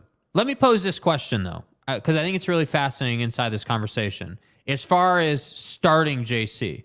So if you start JC, but you take him off the floor, kind of like what Quinn did with Rudy some nights, you're going to start Clarkson, but you're going to take him off the floor, 7 minutes into the game, right? Halfway through the first quarter. And then you won't bring him back till halfway through the second. And then in that window, you're going to play, your NAWs, your THTs, your Colin Sextons. That, to me, is just as effective as bringing Clarkson off the bench and starting one of these guys. Is it, though? I think that Jordan Clarkson's a guy that is going to play 30 minutes a night no matter what. 30 Correct. plus, yeah, right? And he should. Well, yeah. and he should, because this is also a team that, remember, you're a bunch of guards and you're a bunch of center fours. You have no three on this team. Facts. Right. You don't have that wing player that we always talk about. Right. Correct. That, in my opinion, is what the real issue with Jordan Clarkson is. He's not a 1 or a 2, and he's not a 3. Mm-hmm. He is on this team purely a 2. So you have to have a higher basketball IQ at the 1, which is what worries me about Colin Sexton. I think he's evolving in that light. Yep. I think we've clearly seen him develop, right? We've clearly seen Colin Sexton develop into an on-the-ball point guard.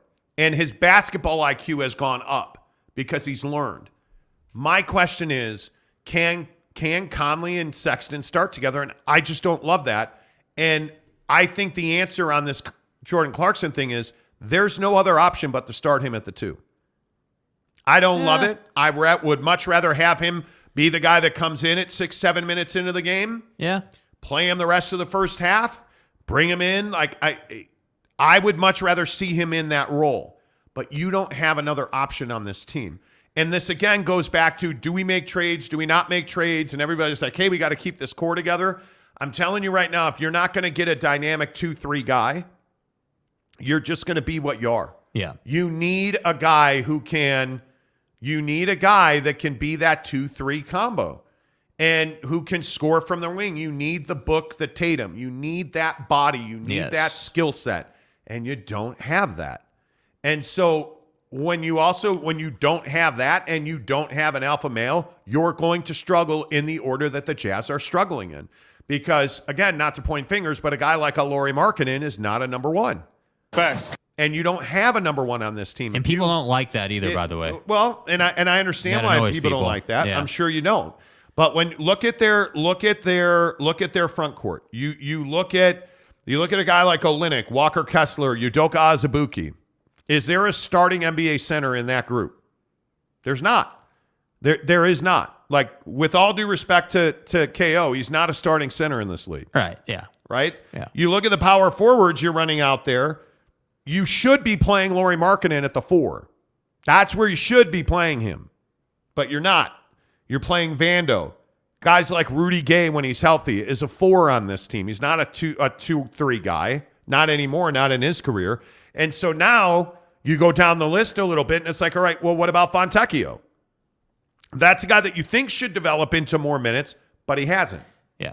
So you don't have it there. And then right now you're playing Lauri Markkanen and guys like THT at the 3 when neither one of them is a 3. THT is probably a 2. And on his best days, he's a 2. And Lauri Markkanen's a power forward. So you have this hole in your roster. And last year you were super guard heavy. And what if you make a deal and you bring in a dynamic 2-3 combo guy? What if you bring in a 3-4 combo guy? And when I say 3-4, a guy that can play either one of those, but is a 3. Right? Because look at Bojan Bogdanovic was a 3-4 combo guy and he wasn't either one. Right. Because he just isn't athletic enough, right? You just don't have that body on your roster right now. Yeah, I think that I guess we differ a little bit on Conley and Sexton together. I think that can work. I just think that you have to take that with a grain of salt, meaning Colin Sexton is still going to make mistakes. Like part of growing his basketball IQ is saying, okay, hey, you're going to start the game with Mike out there, and then we're going to sub JC for Mike, and then you're going to be the one. And I want you to initiate the offense, and I want you to get those reps. Because I'm telling you, like, this is, on the show I say a lot, hey, pay attention to the game within the game. Like, obviously they're trying to win every game. But what I'm talking about is, how does Colin Sexton go about initiating offense? How does Colin Sexton go about balancing defensive intensity when Mike is out there versus when he's on the ball number 1? right? Like these are little things that Colin Sexton has to balance and has to monitor and has to be aware of. So to me, my mentality would be, and I guess this is maybe where the difference is, it's kind of a philosophical thing. I think guys just need reps on this team right now. I know that I'm not trading Markkanen or Sexton. Those two guys are going to be the guys that I am probably, air quotes, building around, if you will, for now. Right? So, like, to me, I'm okay taking the beating on Colin Sexton a little bit. I need him to make those mistakes so I can have more Will Hardy and Colin Sexton arguing on the bench moments. But that has to happen now. Yes, like that has to happen now. So, it can't happen in the second half and into next year. So to bring this back to the question, hey, should JC still start or should he come off the bench or what should they do about that? I'd bring him off the bench. I would run Sexton and Conley out there to start games, sub Mike out for JC, and give Colin those reps. I would do that. But again, it's a philosophical thing. Like they obviously have a plan. Very much. It's philosophical. I agree with that. All right, let's see. You always dude, Tanner, there is no evidence. You started this. Arlington Bear says, Monty, I do work for myself and sitting here doing the damn dishes right now. Exactly right, Card. Dude. And you work for yourself, but doing the dishes is investing in yourself. Here's what's going to happen, Tonto. You know what I'm saying? Burnett says Clarkson has done well. Wouldn't matter if a starter or off the bench. I don't like him nearly as much as a starter. Agreed. I mean, the problem is I think Sexton and Clarkson hurt Markkanen. And I think the high volume shooting that you get from those two guys hurts Lauri Markkanen. Yeah, but I think it's also Markkanen hurts himself. Markkanen is not command the ball guy. They need him to be that. He's not. He's not at all. I would agree with that. I think, yeah. I don't know. I think it's an interesting argument. Absolutely, it's an interesting argument. Brett Burnett says Conley back is important. Better to have Sexton come in off the bench. Bro, a starter doesn't matter. Just want him fresh and crushing it. Yeah, I don't disagree with that. But you see what I mean? Like, I think that's that's kind of the perfect point. Like, you can go about this so many different ways. And I'm saying that's how I would go about it. I would start Colin Sexton because he is the future. Bring JC off the bench, keep him fresh, keep him healthy, keep him as a valuable trade asset. Like, that's how I go about it. But again, I can see where Brent's coming from. Yeah, I think this is going to be an eternal question. As long as he's wearing the note, you're going to be wondering, should Clarkson start or be a sixth man? Yep. And I understand why they're starting him. I truly do. I don't even have that much problem with him. Like is what it is. Let's see. Man, you guys on this are crazy. Alex Chacon says, keep Sexton starting. It would be a small backcourt again, but Colin is really getting his legs back under him. I agree with that. Yeah, I agree with that 100%. I don't think there's any doubt he's getting his legs under him. I like that a lot. Actually, I like his development. I think that's really important. That he continues to grow. I just think that's not optional. Yeah. For this team. Neville says start Sexton so he can develop faster and get the hang of being a starter. Keep Clarkson on too, but I don't know about the Vanderbilt. They should put Beasley. The problem is Jared Vanderbilt's also a limited guy. You're not playing Beasley and Vanderbilt in the same spot. Well, but consider size too. You can't have Conley, Sexton, and Beasley on the floor together for prolonged amounts of time. Like, you got to have some size out there, man. Yeah, Will Hardy drives me crazy right now. He's evolving as a coach too. No doubt about it. He's evolving as a coach. I don't think it's something where, yeah. I don't know. By the way, Jazz and Pacers tonight. Jazz are -4. There is no number on that game. It's really odd. Vegas likes them some Jazz, dude. They do, but it's really odd. Like, ESPN uses Caesars, and there's no number. There's no over-under. So, Jake, why don't you look that up real quick? I'm pulling it up. But the Jazz are -4 tonight. And you're right. The Vegas does love them absolutely loves them, some Utah Jazz. Which is interesting. No, tonight. I need to, See, you guys, when it snows and we're late, things fall through the cracks. 238.5. 238? Yeah. Yeah. Really? Yep. What is that? 118 points? That's crazy. It's in that neighborhood, yeah. Let's see. And the Jazz are -4. 119. That's insanity. 238.5 on that game. Yeah. How does that compute? Like, that's shocking to me. I think what they're counting on is Miles Turner having 30. Yeah, they must. Is that a guy you would trade for, Miles Turner? Not worth where the Jazz are right now. I mean, if I was another team, absolutely. I think Miles Turner can be a high impact player. I think he could be, provided he's got a point guard to work with in the pick and roll who's capable of lobbing to him. Yeah, I think he could be a problem. I think that Miles Turner it has the toughness and the grittiness to play in the East if he wanted to.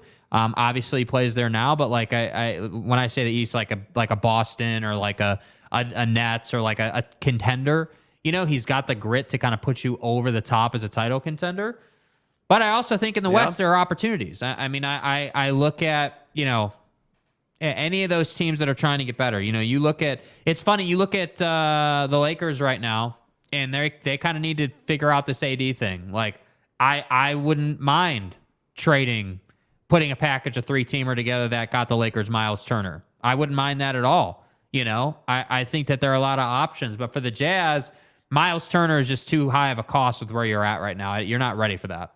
I think that this is just a year where wins and losses really shouldn't be that significant. Yeah. I mean, I think, if we're talking about development of players, developing of Will Hardy is huge. I mean, I think anyway.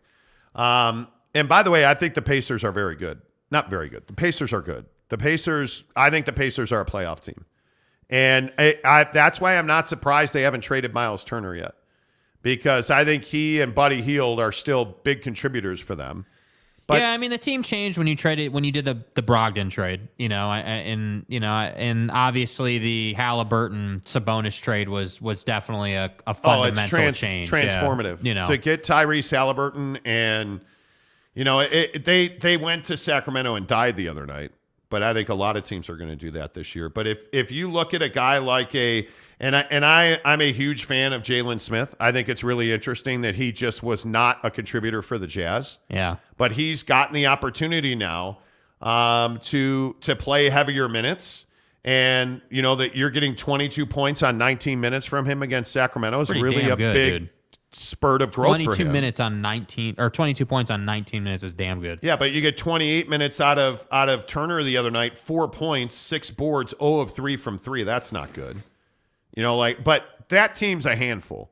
That team is a handful, and it'll be interesting to see how this game plays out, because I don't know that Miles Turner has a real good matchup in this game, but will they use Miles Turner the way that Billy and the Bulls used Drummond the other night? Yeah, they will. I think Turner has a big night against this team. The problem is I don't think Doak has a place in this game for the Jazz, though. No. I mean, you're going to have to play. No, that's what I'm saying. That's why the over-under is so high. That's why the over-under is at 238, because Turner's going to have 30 in this game.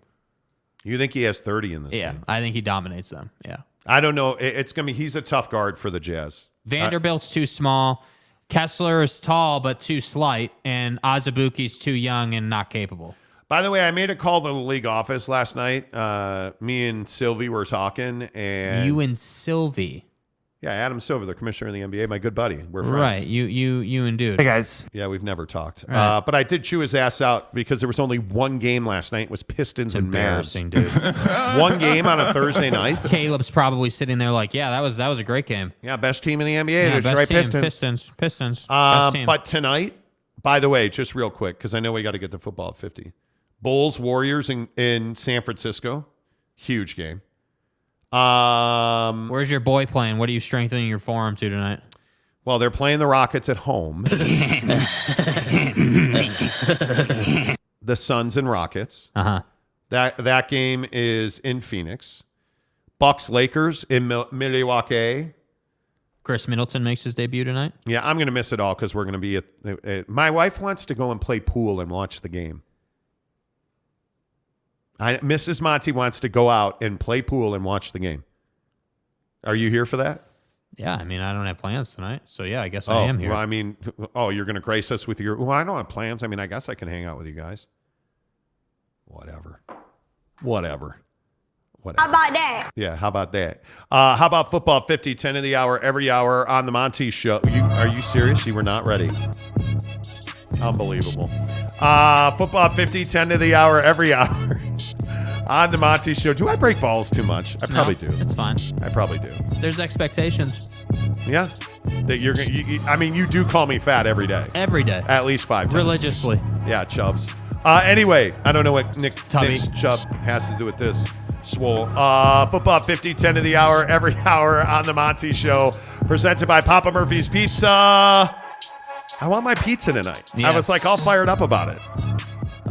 Use the promo code Monty25 to get 25% off your purchase of $25 or more. At Papa Murphy's. Trust me, take Uncle Monty's advice. Download the Papa Murphy's app.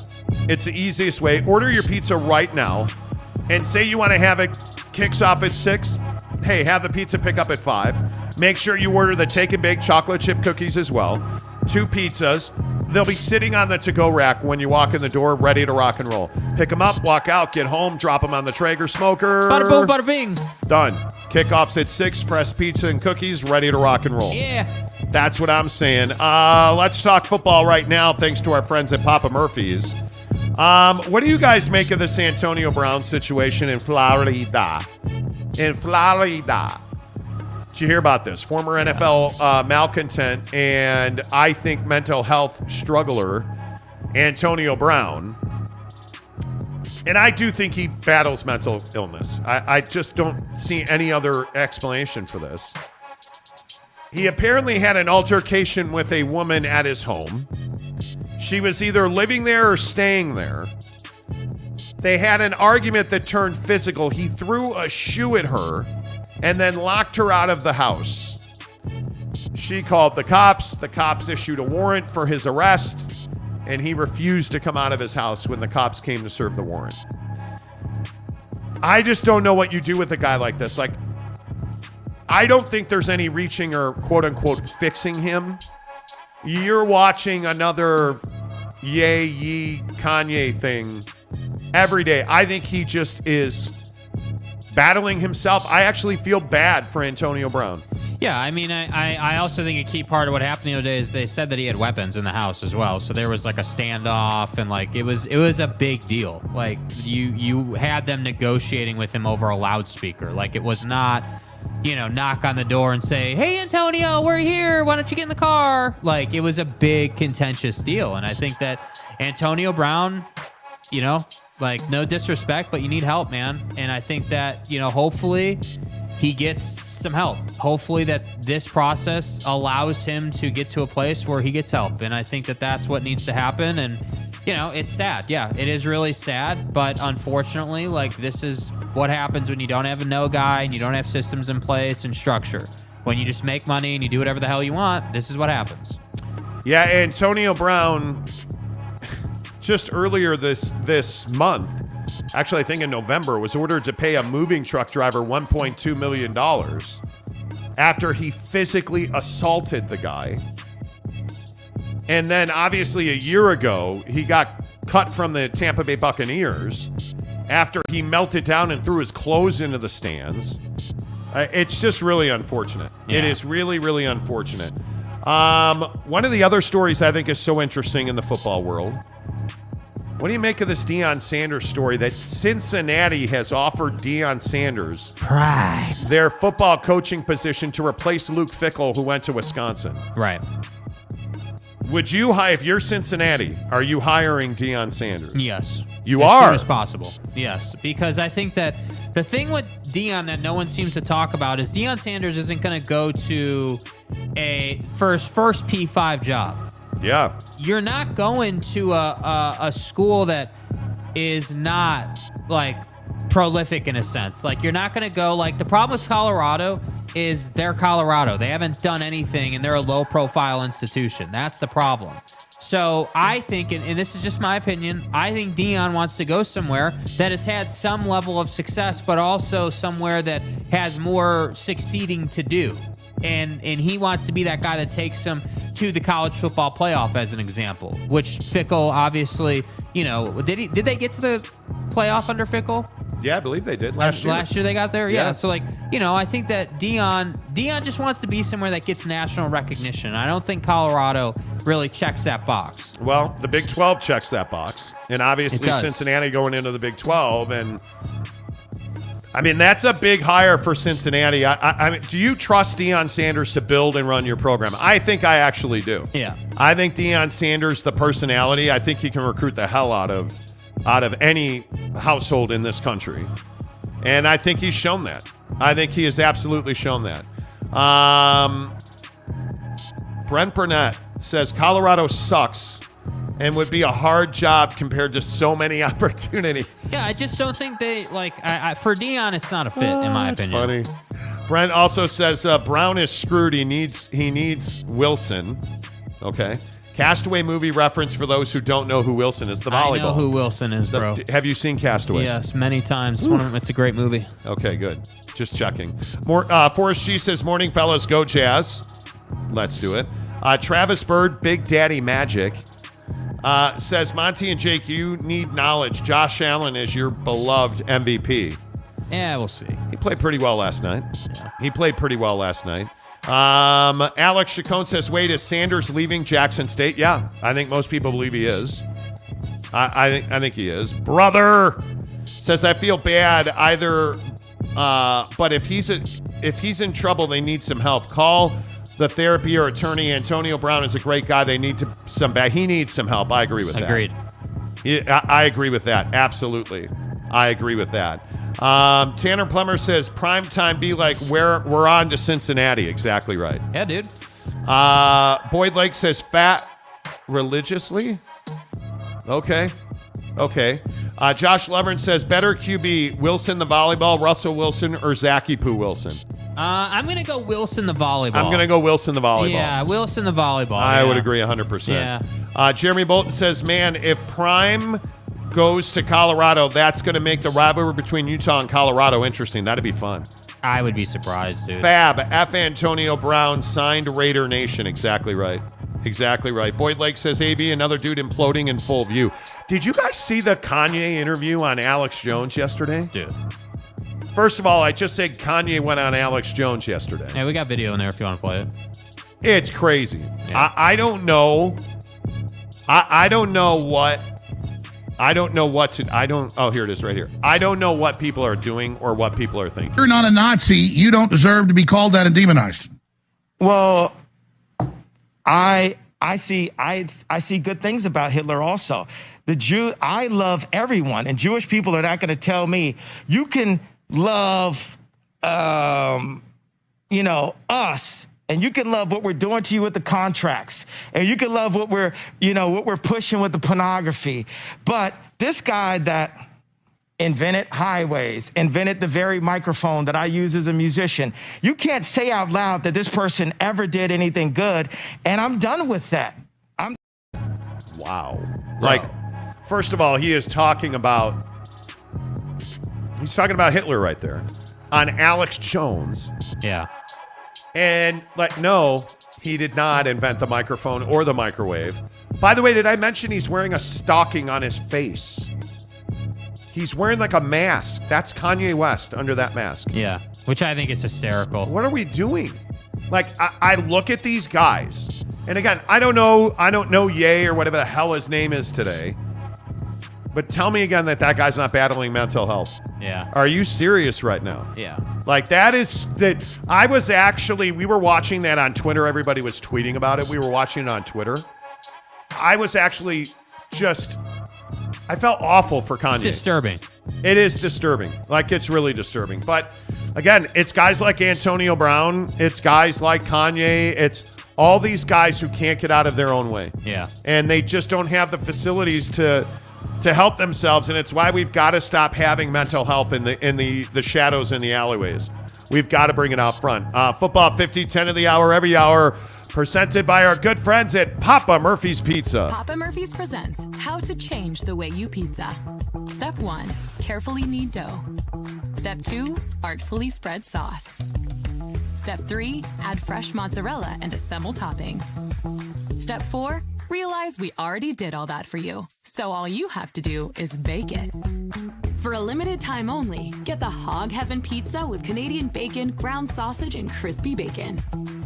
Papa Murphy's, change the way you pizza.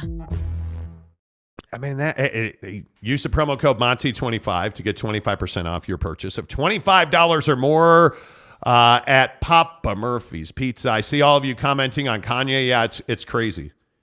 It is crazy. Mike Maple says Kanye is banned on Twitter. Yeah. I thought they reinstated him. Now he's banned again. Oh, dude. Yeah, He put up a post of a swastika, and that's what got him banned. Yeah, you know what? I feel so bad for those guys. Yeah. Like, I just don't understand. And I mean, obviously there's not many parallels, but you watch guys like Kyrie. Does anybody say to Kyrie Irving, hey, dude, I don't know if you know this, but you're making $37 million and you're not old and you have a chance to make hundreds of millions of dollars more? Maybe tone down the rhetoric and be less controversial. Make more jump shots. Prioritize money making. Does anybody say that? Like, look at Kanye's lost over $1 billion in net worth. Yeah. Does anybody say to Kanye, hey, man, we got to get you help? What would happen to Kanye if his mom had not passed away? That's the one question that will haunt me. I was actually tweeting with Rex Chapman about this yesterday because I'm kind of a big deal. And I think it's a really good question. If Kanye West never loses his mother, how much better off is he? Yeah, probably a lot better off. Because I think it's significantly better off. Significantly better off. It's so scary to me that you watch these guys and you see what happened. You know, like, yeah, Jeff, absolutely. Kanye has lost it. It's crazy. Tanner says, it's bad when Alex Jones becomes the reasonable one. Yeah. Yep. Exactly right. Brother simply says, wow. Yeah. Tyler P says, is this what the Kardashians do to people? Not Infowars.com. Not Devin Booker. Nope. But he said I'm out. That's right. I'm out. Brent Burnett says Kanye just wants his gal back. Yeah. Seriously. Christmas Spirit Gabriel says, holy smokes, I never catch you guys live. I just did, LOL. Glad I found this channel because I find it funny as heck. Appreciate it. Make sure you go ahead and hit the like button, sir. Hit subscribe. Give us a like. We appreciate that. We're up to 65. Listen, there's 106 people here right now. Let's get to 100 right now. Yeah, come on. Let's get to 100 right now. It doesn't take much. 35 people hit the like button. I know a lot of you have already. 35 people hit the like button. Hook it up. Give us some likes. Let's get to 100 right now. Let's see. T. Lawrence says Cincinnati is a better job than Colorado and South Florida. Absolutely. Yeah, 100%. UC is built to win now, and the Big 12 conference is on stronger footing than the Pac-12. Prime time in the Natty will happen. That would be crazy. Yeah. Can you imagine Deion Sanders winning a national championship as a coach? That's the kind of opportunity he needs. Yeah, I agree. Brent Burnett says banning is so stupid. Just ignore and suppress it rather than ban it. Yeah, I don't know. Next comment. Yeah. Sorry, but I'm not here for that today. Brother. What? Not here for the controversial convos today. Kanye is losing his mind, and I don't know why he's talking to every single person, because people are taking advantage of him. What do you mean, why is he do you know how desperately Alex Jones needed that yesterday? Infowars.com. Alex Jones is dead in the water. He's over $1 billion in debt now. Infowars.com. Because of the Sandy Hook judgments. The guy needed it, like, desperately. Don't forget, rumor knows everything. Be careful. Okay, that's fine. The Nye Guy says Kanye is crazier than a cat in a room full of rocking chairs. Seriously. Arlington Bear says, if you could have Ye on the show, Monty, Monday, would you? No, I would not. I would not. We talk about this all the time. Yeah, we don't need it. We don't need it. We're happy to be the hacks on YouTube, man. We're happy to be that show that does, we broadcast from Jake's basement. We were talking about it yesterday, but everybody used to say, like, oh, you broadcast from your son's basement. Man, that motherfucker, you have a basement. Yeah, I don't have a basement.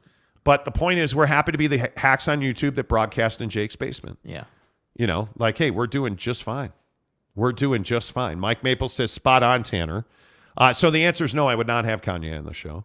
Tyler P says, if Kanye never had been with the Kardashians, would any of this have happened? Yes, it would. Yes, it absolutely would.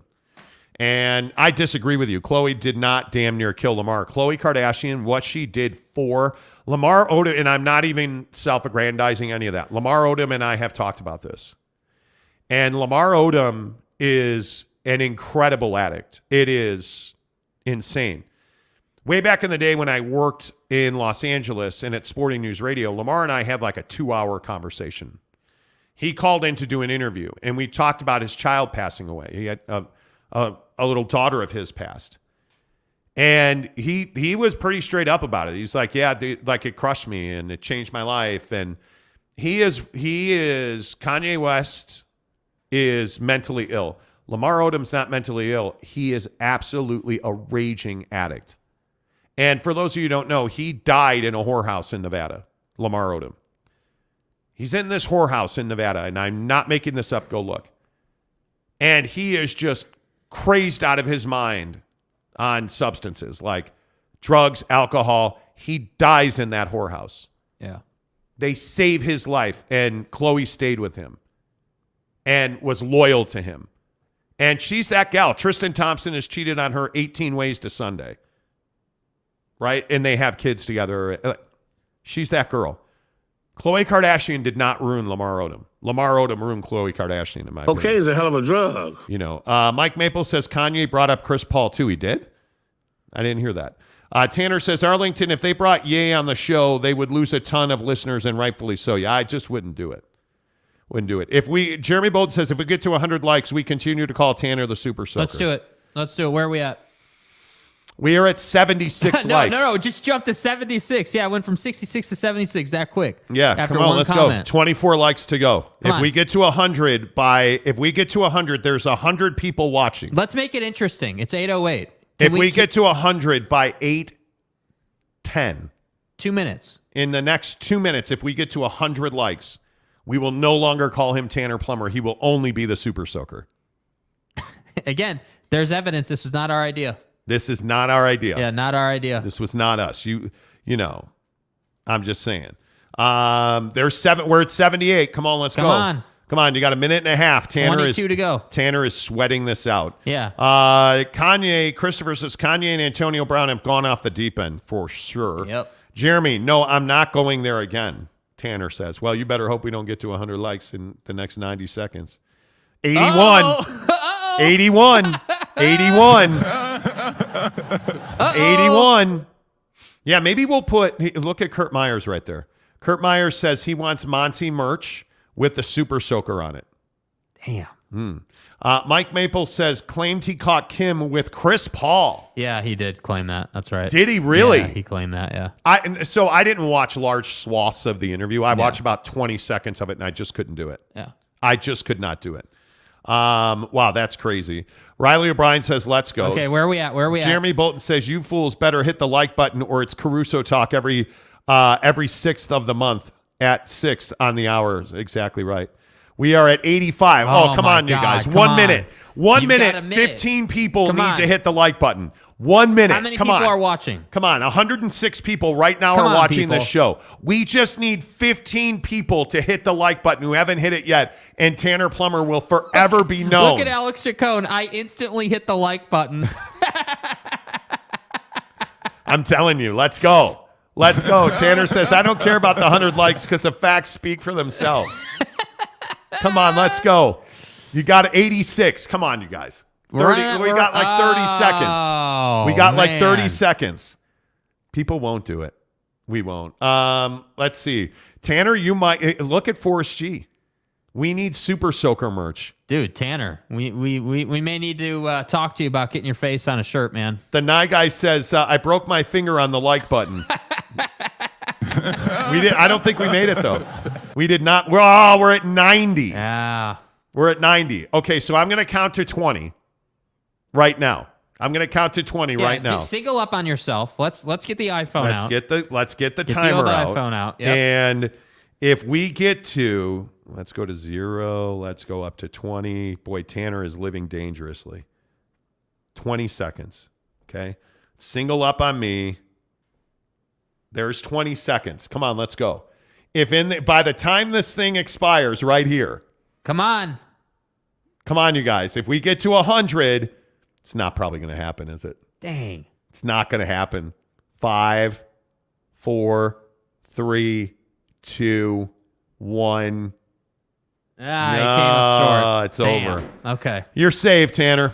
Tanner, you're saved, dude. You survived this you time, made my it. guy. Let's see. Mike Maple says, Tanner, the 100 is a true show of love. It absolutely is. It really is. Extend the clock, Kurt Meyer says. Tanner says, well, it's 8:10, man. I take the L. Exactly. Jeremy Bolton says, Growcock, Super Soaker, and Driftwood together on a shirt. Hey. Exactly right. Forrest G says, I struck the tip of my finger on the like button and just left it there. No movement. Yeah, sorry. I'm disappointed in you 6 listeners that didn't hit the like button. Yeah, me too. I got to tell you, being at 96. Oh, my God. We came up 4 short. Oh, you know what? Our excuse can be the mail-in ballots are still coming in. That's right. The mail-in ballots are still coming in. That's right. Carrie Lake is counting the mail-in ballots, right? She's claiming the election. Brent Burnett says, ad-free lotto tickets need a bribe. Yeah, I don't even know what's the power. Look up the Powerball right now. Okay, hang on. I don't even know what it is. All right, 8:12 on the Monty Show, presented by The Advocates. Make sure you find them online at theadvocates.com for all my Arizona listeners now as well. The Advocates have an office, not just here throughout the state of Utah, but absolutely they are in Phoenix, Arizona now. So if you're in Arizona or Utah and you need help with an injury attorney, theadvocates.com. It's the only way to go. I just cannot say enough. I've known Matt Driggs and the guys at The Advocates for over a decade. They're just, number one, really good human beings. And they actually employ empathy to their clients. They understand that when you've been in an accident, it's a snowy morning. You're just trying to get to work, right? And some idiot driving like a fool hits you, totals your car. What are you going to do now? They understand that that's one of the worst days of your life. That's why they're called The Advocates, because they are going to be your advocate. They're going to fight for you. And it's one simple step. Just get to theadvocates.com. There's a free chat feature on their website. You can talk to an attorney online. And whether it is an injury situation, a car accident, a motorcycle accident, maybe it is a slip and a fall, maybe you got hurt at work. If you and your family need help with Social Security and disability, theadvocates.com. They are here to help you right now today, and you don't go into your pocket. There are no retainers. There are no consultation fees. You don't pay the advocates until they win your case at theadvocates.com. Really appreciate you guys liking the show. We're at 99 likes right now. So we appreciate that. Thank you so much. College football playoff is a big deal this weekend with all of these bowl games. Let's talk about who you guys think is most likely to get upset in the conference championships. Obviously, it starts tonight with Utah and USC. And again, it drives me crazy that people say, oh, well, Utah's got a puncher's chance. They've got more than a puncher's chance. Yeah. I think if you're going to pick an upset, you're not probably going to take K-State over TCU. You're not probably going to take LSU over Georgia. You're not probably going to take Purdue over Michigan. I could see North Carolina, beating Clemson in the Subway ACC championship. I could see UCF and Tulane, nobody cares. Let's move on. I can see Utah beating USC in the Pac-12 championship game tonight. Yeah, Utah's getting major shade, man. Like I obviously last hour I picked SC to win the game, but I think that to say that it's just a puncher's chance is a little ridiculous. I mean, they're a better team than that. But why? What is the because I think they've shown they can beat SC already, and I think that SC is a different team than they were. They're a different team today than they were in the first game, and I think obviously. Again, I know I keep saying this, but the indoor football game thing is a big deal. Like playing inside means that you're not worried about it snowing or anything. It's you against the other team, and that's all you have to worry about. Like, is someone going to miss a kick tonight? Is there going to be a turnover? Like, those X factors are what decide these kind of games. So if you said to me, hey, they're playing in Salt Lake, I'm taking Utah all day, right? With the weather and the cold and everything going on. Yeah. But they're not. They're playing at Allegiant in Vegas. That's a totally different vibe. Yeah, imagine if that was a home game. Yeah, totally different vibe. Have to take the Utes. Snow, cold. Yeah. But it's not. I think that's one of the big factors. And I also think, what does Dalton Kincaid look like? What is how healthy is he? I'm not worried about Cam. If Dalton Kincaid plays, I think there is a real good chance that this team scores 40 points. Uh-huh. If Dalton Kincaid plays, I think there's a real good chance that the Utes score 40 points. And if that happens, I think there's a real good chance that this team wins the game. Yeah. But Dalton Kincaid's got to play, and he's got to be healthy while he's doing it.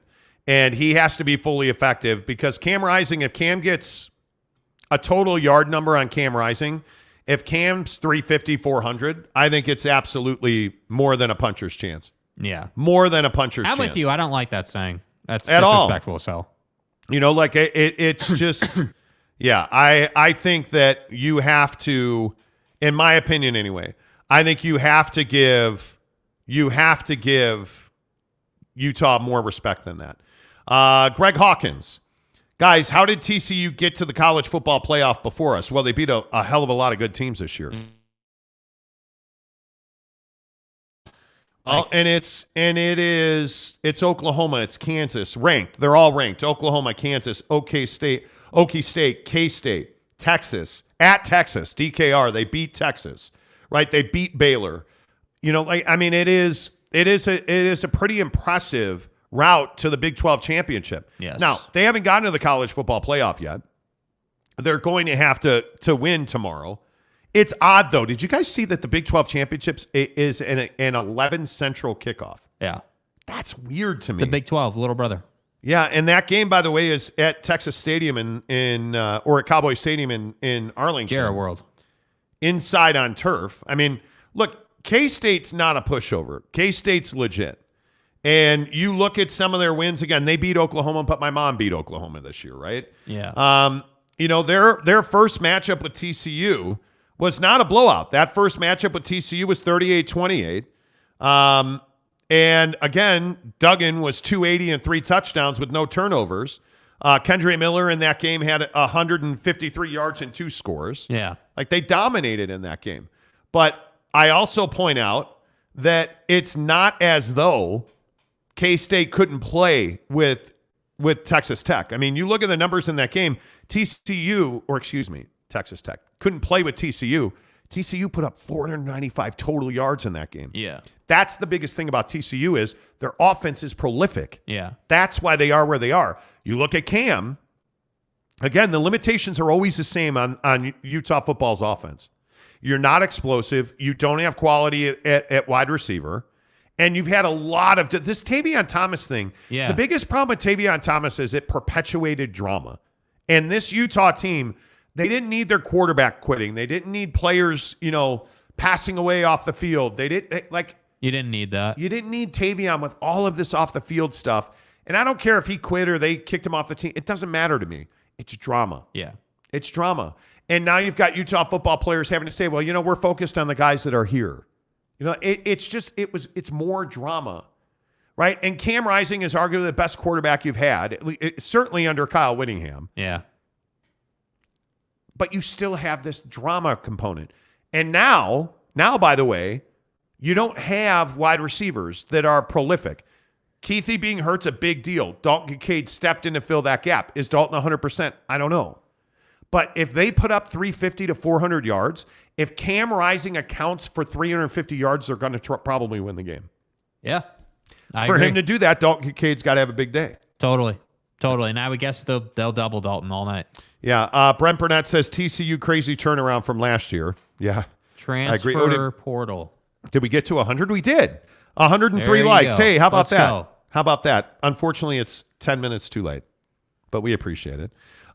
Utes win because of Coach K.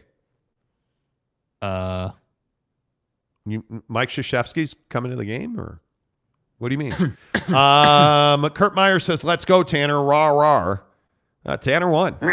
Oh yeah, and he says, "Hey, Monty's, how did that L taste?" We'll be fine. I wasn't rooting for you to lose. I mean, it would have been fun. Would have been good for the show. It tastes pretty good because now we're at 103 likes. Provo Cougar fan says, "Fight on, USC. Go Trojans. Demolish the Utes." Wow. Yes. Provo Cougar fan coming in. Mike Phillips says, "Utah play has not been trending in a good direction. They should have beat Oregon. Shoulda, coulda, woulda, but they didn't." Candies and nuts. Right? It's not last year. It's this year. Big Daddy Magic says, "Utah will knock out USC." Let's hope not. If you're a Pac-12 fan. Yeah. Sorry, you fans. SC needs to win this game.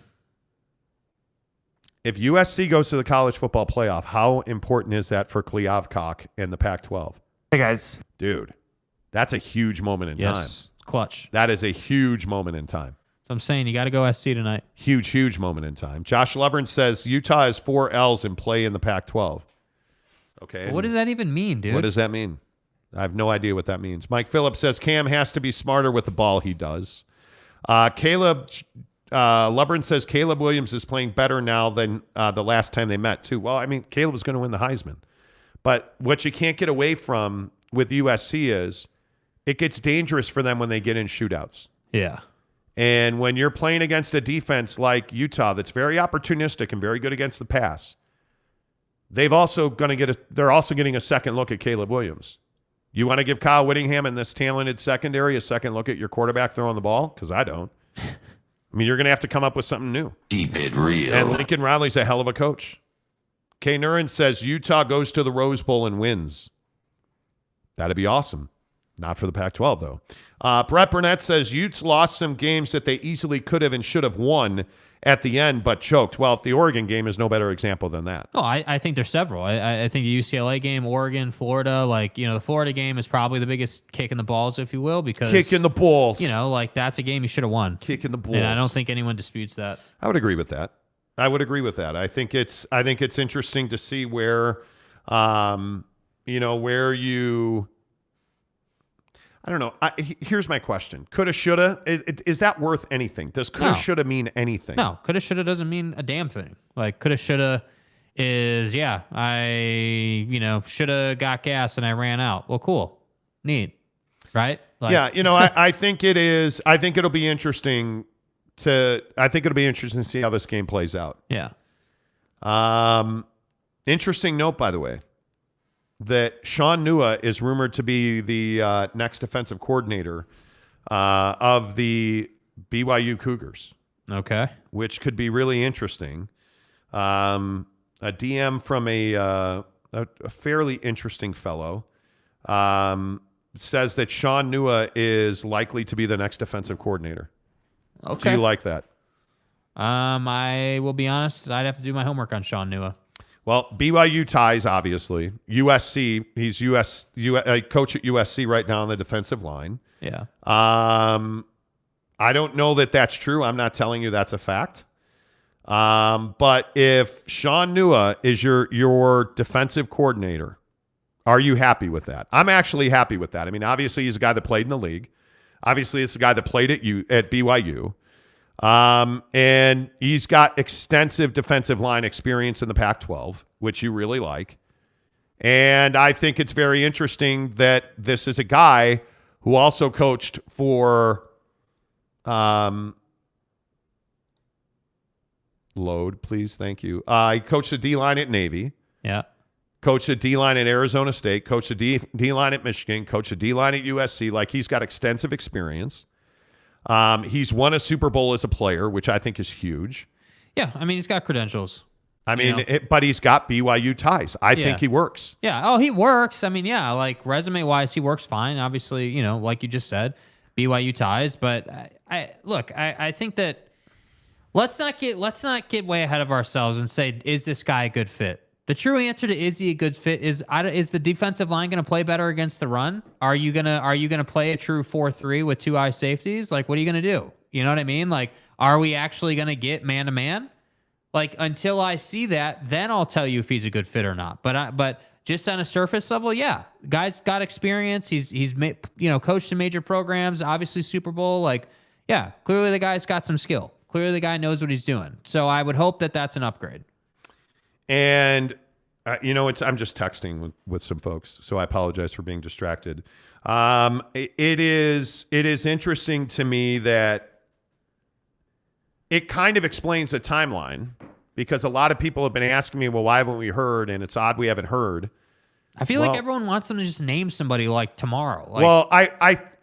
But listen, I think as we talked about earlier in the week, I mean, he knows who he's going to hire. Kalani knows who his next defensive coordinator is. But Sean Nua obviously has some other things he's got to handle tonight in Las Vegas. Yeah. Right? So if you're Sean Nua and you win this game tonight and you go to the college football playoff, are you leaving the team to come be the defensive coordinator at BYU before the college football playoff? No. You're probably not. And you're not announcing that until you're done. You're probably not. I think it's going to be really interesting to see exactly how all that plays out and exactly what that looks like. But he's a phenomenal hire, and I think he's one of the guys that we talked about earlier this week. I mean, you just cannot, in my opinion, you cannot hire from within on this. Yeah. And I know I said this earlier, and again, we're talking about this because we're hearing that Sean Nua is the defensive coordinator to be at leading candidate to be defensive coordinator at BYU, which is fine. I agree. You probably didn't want to hire from within on this. You wanted to get some fresh blood in the program. Totally get it. I think that the guy has skill. He's got a resume, but I'm done just saying, oh yeah, it's a good hire because he won a Super Bowl. Great. What does that mean? You won a Super Bowl. That's cool. But can you coach? Can you take a garbage defensive line, a defensive line that had no ability to stop the run, and can you change that both through recruiting but also through coaching?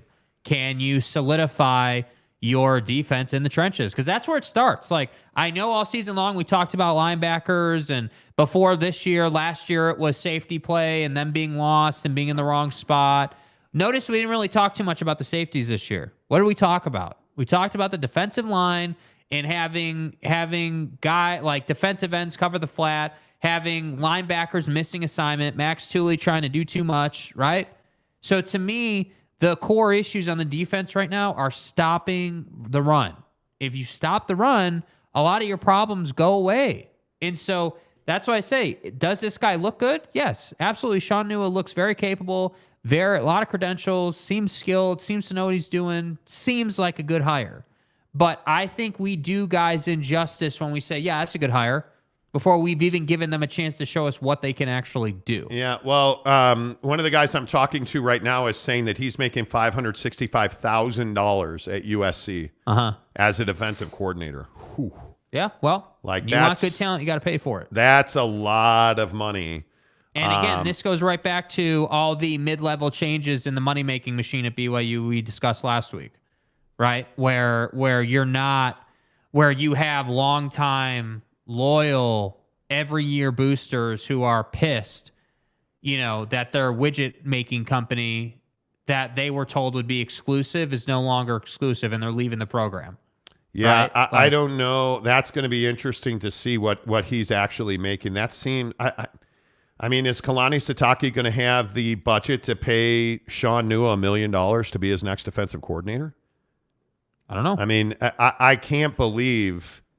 Well, he is only but he is only the defensive line coach, so he's not the defensive coordinator at USC. I think we have to remember that. If he's making $565 at USC, are you going to pay your defensive coordinator $1 million? Because I would guess that's what it's going to take. I don't know what Elisa Tuiaki was making. But probably not a ton. Yeah, comparatively speaking, of course. Yeah, it's going to be interesting to see. So, report says that Sean Nua is the next defensive coordinator at BYU right off the top. If that's the case, I'm not reporting that. I'm just telling you that we're hearing that from a pretty good, source at BYU.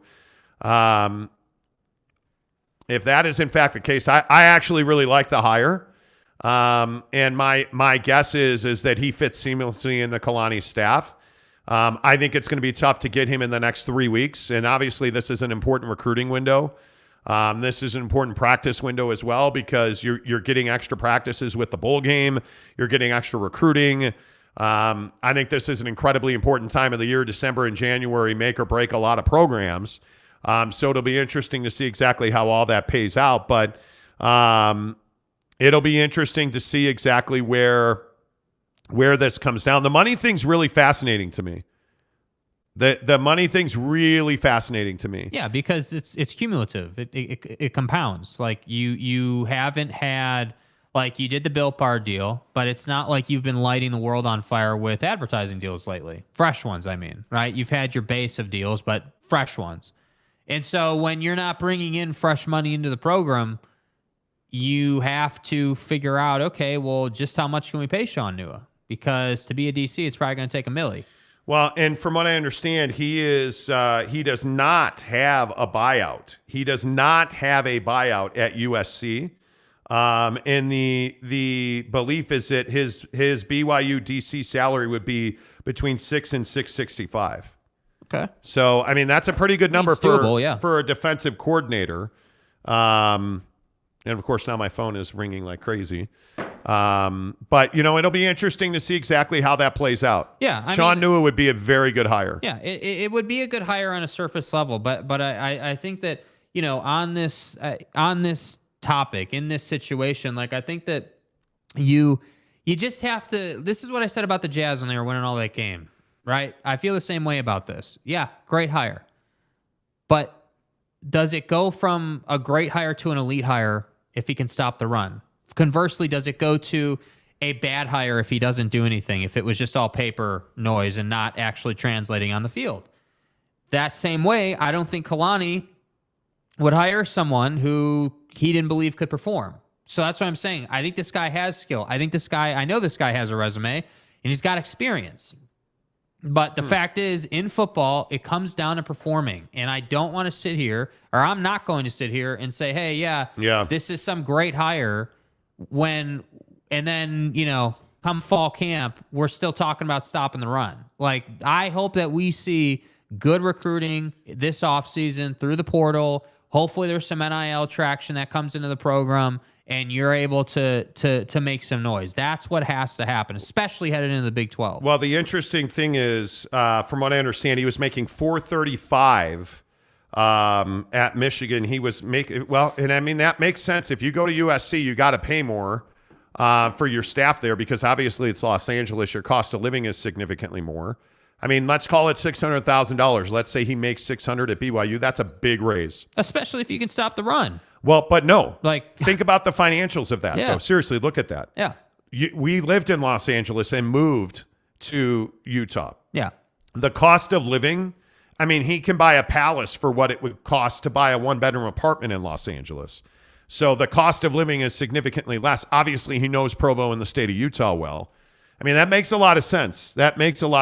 I think this is a very good hire for BYU if, in fact, Sean Nua does get the job. Yeah. I think that's a very good hire. Greg Hawkins says BYU needs to replace A-Rod, but that's just my opinion. I don't think the offense is the problem. I think if we're really looking at, Aaron's job, I think he's developed your quarterback. Now, and this is a hotly contested bit of conversation. Did Jaron Hall develop because of A-Rod, or did Jaron Hall develop because of John Beck? Well, I don't really care. He developed while he was a starting quarterback at BYU. Did they make the right choice going with Zach Wilson over Jaron Hall? Maybe not. I don't know. But what I know is it's played out very well for the program because Zach was drafted number 2, goes on to the NFL, builds a ton of momentum through the pandemic. Jaron steps in. Now, obviously, last year he was hurt. For part of this year he was hurt. But Jaron Hall is an elite quarterback in college football. Yeah. So I think he's done that job. The biggest question here is recruiting the running back position and using the transfer portal because, and again, Tyler Algier is not a guy you recruited as a running back. Let's not forget that. Yeah. Have you done enough to recruit the running back position? I don't know. You have arguably the best wide receiver core in the country. I mean, the talent, their offensive line is very good. I mean, the offense is not the issue. Yeah. Your inability to stop the run and be consistent defensively is the issue. You have zero pressure on the quarterback. That's an issue. You can't stop the run. That's an issue. You can't stay healthy. That's an issue. None of those are A-Rod's problems. None of them. I think if you want change for the sake of change, you replace him. I have been told they're not making changes on offense. So, to me, I think A-Rod's fine. Boyd Lake says A-Rod is, there you go. A-Rod is fine. He does need help with fourth and short play calling, though. I think play calling has been, and I think a lot of people forget, play calling has been and will always be a team effort. Yeah, for sure. Yeah, there you go. That's two people saying that from what I've heard, Monty, it is Nua. It makes perfect sense. Him and Kalani are very, very strong. Their relationship is tight. So yeah, hey, great. That's great. If it's Nua, that's great. Yeah. I think that's a good hire. It's He's a good got hire. qualifications. Great. Yep. Provo Cougar fan says, Greg, absolutely. So you're all in on replacing A-Rod. I'm not. Brett Burnett says BYU just needs to win because that's all that matters. Starts with good recruiting, then coaching and development. Yeah. But I want to make this premise very clear. If you want to beat Utah, and if you want to beat the best teams you face on a regular basis, you can't keep doing what BYU's done. Because how much turnover are we going to have in the strength and conditioning department? It seems like we've had this conversation. I mean, this goes back to 2010. Do you even lift? I mean, how long are we going to talk about a lack of strength and conditioning cohesiveness at BYU? Yeah. How long? Right? It starts, the foundation of the football program at BYU is cracked. And you've got to fix those cracks. And it starts with training. It starts with nutrition. It starts with philosophical things. If everybody's not on the same page, it's the Nick Saban speech, right? If everybody's not in the right seat on the bus, we can't go forward. Yep. And I'm telling you, you don't have the right people in the right seats on the bus in Provo. This is Coach You don't.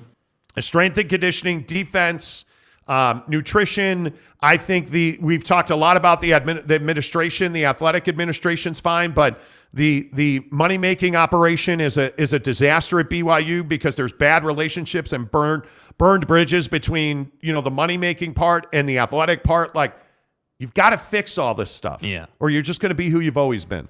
And that's just not good enough. Boyd Lake says, I would like to see Fessy get his shot at running BYU's offense. He's not an offensive coordinator. I've had this conversation specifically. I think Fessy knows his job and he knows what he's good at. And he's in a place where he's always going to get paid. As long as Kalani's there, Fessy is solid, and he's done a great job with the receivers. A great job. Big Mugamba says, having him as DC is a direct shot at fixing the D-line. Maybe it misses, but it's the right direction. Oh, absolutely. Yeah, that's what I'm saying. Absolutely. It's a good hire because he has credentials. It makes sense. They have a good relationship.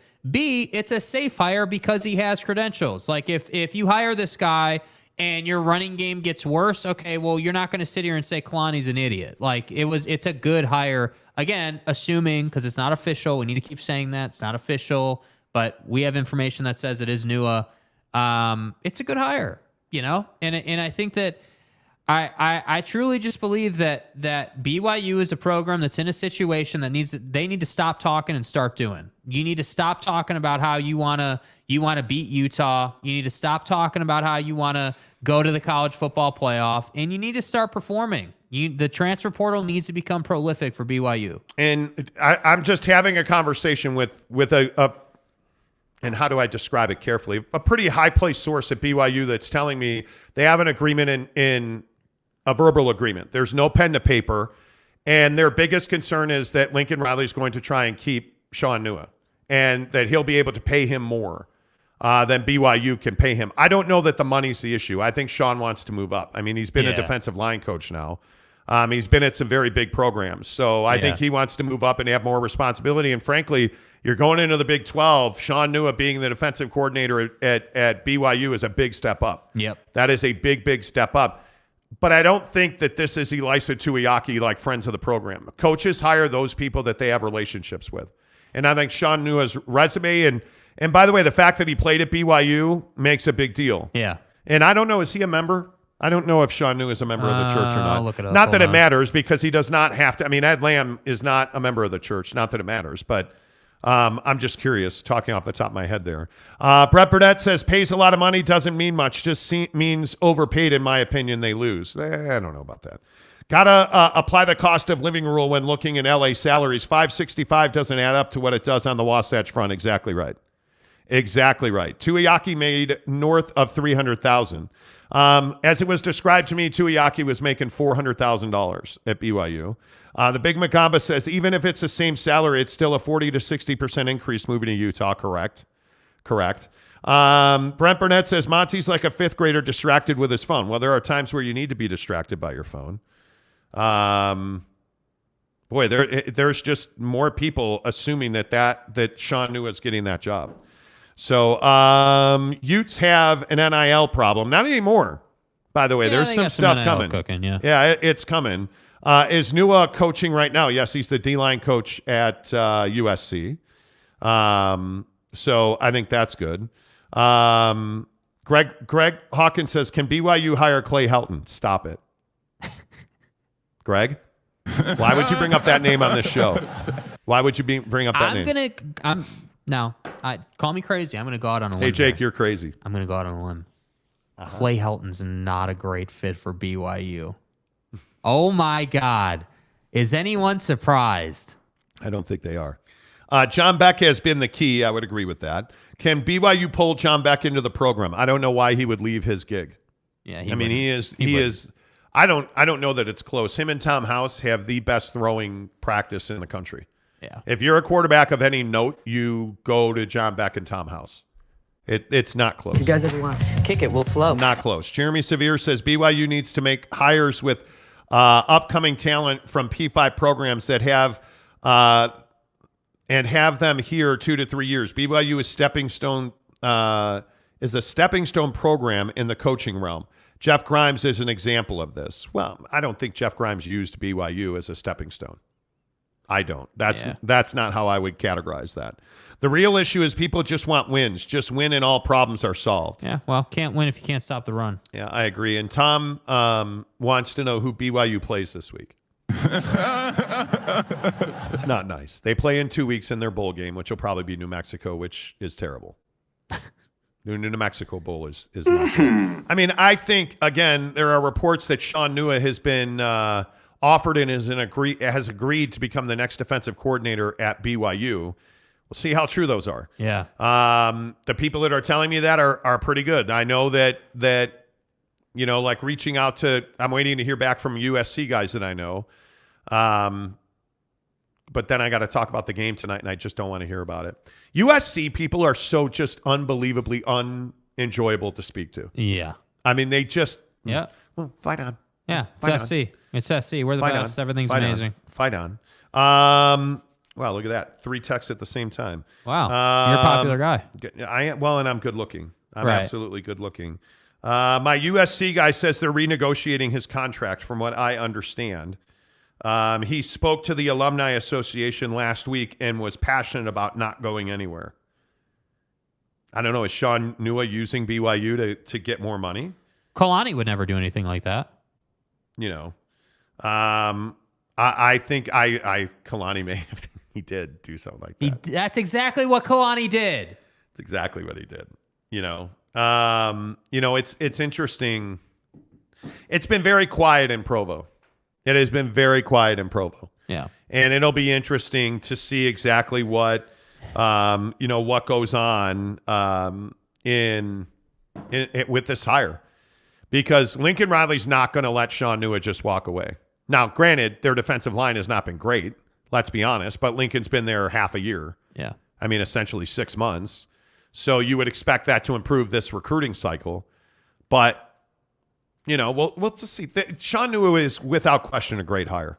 But if he's telling what else is he going to tell the Alumni Association? He's working on both, dude. That's what I'm saying.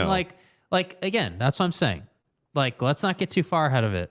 Right? Yeah, let the guy finish this season, and then let's see if they hire him. Yeah, I would agree with that. But I mean, the Kalani thing's very interesting. Yeah, Kalani did the same thing with Washington. Him and Sean have a good relationship, and it wouldn't surprise me if coaches help coaches. Yeah. By the way, I think we led the news cycle on Kalani in Washington. Yeah. And these same people that I'm talking to at BYU now are the ones who told me what was happening with Washington. So, I think it's I think it's interesting. I do. So there's your story right there. Maybe, maybe not. Nothing on paper. So just to recap what I've been told, Sean Nua has agreed to become the next defensive coordinator at BYU. But he is, my guess is that Lincoln Riley is going to offer him more money to stay, because I know that Lincoln likes him. But I think obviously Sean Nua's candidacy and his resume is that he played at BYU. He has got a laundry list of stops as defensive coordinator, including obviously USC, Michigan, amongst others. He is a guy that has a very good relationship with Kalani Sitake. And if you buy into the news cycle that BYU has let go of most of their defensive staff, which again, somebody else just told me that, As we told you the other day, most of those guys have been let go. The question is, if that's the case, who's coaching the bowl game? Yeah. Right? Because that's an issue as well. You have a bowl game coming up, and I think Harris LaChance told us it was December 17th. Yeah. So what is that in 15 days? So 2 weeks from tomorrow. So we'll see exactly what happens. I don't think that Sean Nua is going, especially if Utah loses this game. I don't think that you see Sean Nua leaving anytime soon from USC. I don't. But that's just me. I mean, it'll be interesting to see what happens. Josh Lovren says, Boyd, the Jets and Mike White's team now. Yeah, that's done with. Because I see. Boyd Lake said, John Beck is needed in the Meadowlands. Zachy Poo needs his help. He does. That ain't no joke. Most fans in California teams are not fun to talk to. Main reason I cannot root for any of them from that state. And some of my closest friends are massive USC fans. Yeah. My guy Chad is, oh my God, we bet Carney's Hot Dogs in Los Angeles on Notre Dame USC every year. Yeah. Every year. And he's actually a great SC fan. But I probably know half a dozen people that are really tight with that program, that spend their money on that program. And they're just, it's brutal to talk to them about USC football. Yeah. I love talking to BYU fans. I think Ute fans are some of the most passionate fans. Notre Dame fans are awful. Yeah. I don't want to see it. Riley O'Brien. Hey, random question for you guys that I understand might need some thought, but what is the single best sporting event you have each been to and why? Can be as a fan or a media member, single best event. Well, this is not difficult for me. I think it is only because Jake was there with me. Yeah. 2006 St. Louis Cardinals clinching a playoff spot. Scott Spezio hit a bases clearing triple and hit it right in front of us at Busch Stadium when I worked for the Cardinals in St. Louis. Being in that moment was better than they went on to win the World Series. That moment was better than the moment they won the World Series. It was just the energy in that building, that moment in time. Now, there are some other ones that come to mind. I was standing on the baseline when Kobe threw that alley-oop to Shaq against Portland to come back and knock off the Blazers in the Western Conference Finals. Watching Kobe hug the championship trophy in the Laker locker room and crying was one of the great moments. Yep. I mean, because I've worked in sports for so long. I've been to Super Bowls, Final Fours. You name any sport, I've seen a Stanley Cup championship in person. But man, it's probably that moment in St. Louis because again, Jake was a kid. Yeah. And just sitting there with him, having brought him there. Although there was a moment when you were a little kid, probably 2000, you like 6 or 7. Yeah. I brought Jake to Wrigley Field and was on the field when Sammy Sosa was in his heyday. And Sammy Sosa walked right up to Jake, and Jake was like, whoa. Like, wouldn't even talk to Sosa. It was incredible. It was a great moment. So I have moments like that. But like just being at games, I'm kind of desensitized to it. Steven Gerrard's slip at Liverpool. That might be the one. Yeah. That's it. I forgot about that. I mean, standing in the box as the only two people who were Chelsea fans at Anfield watching Steven Gerrard fall. And then Chelsea takes it down. Demba Ba. Yeah, Demba Ba takes it down and, scores. Like it just was an incredible moment.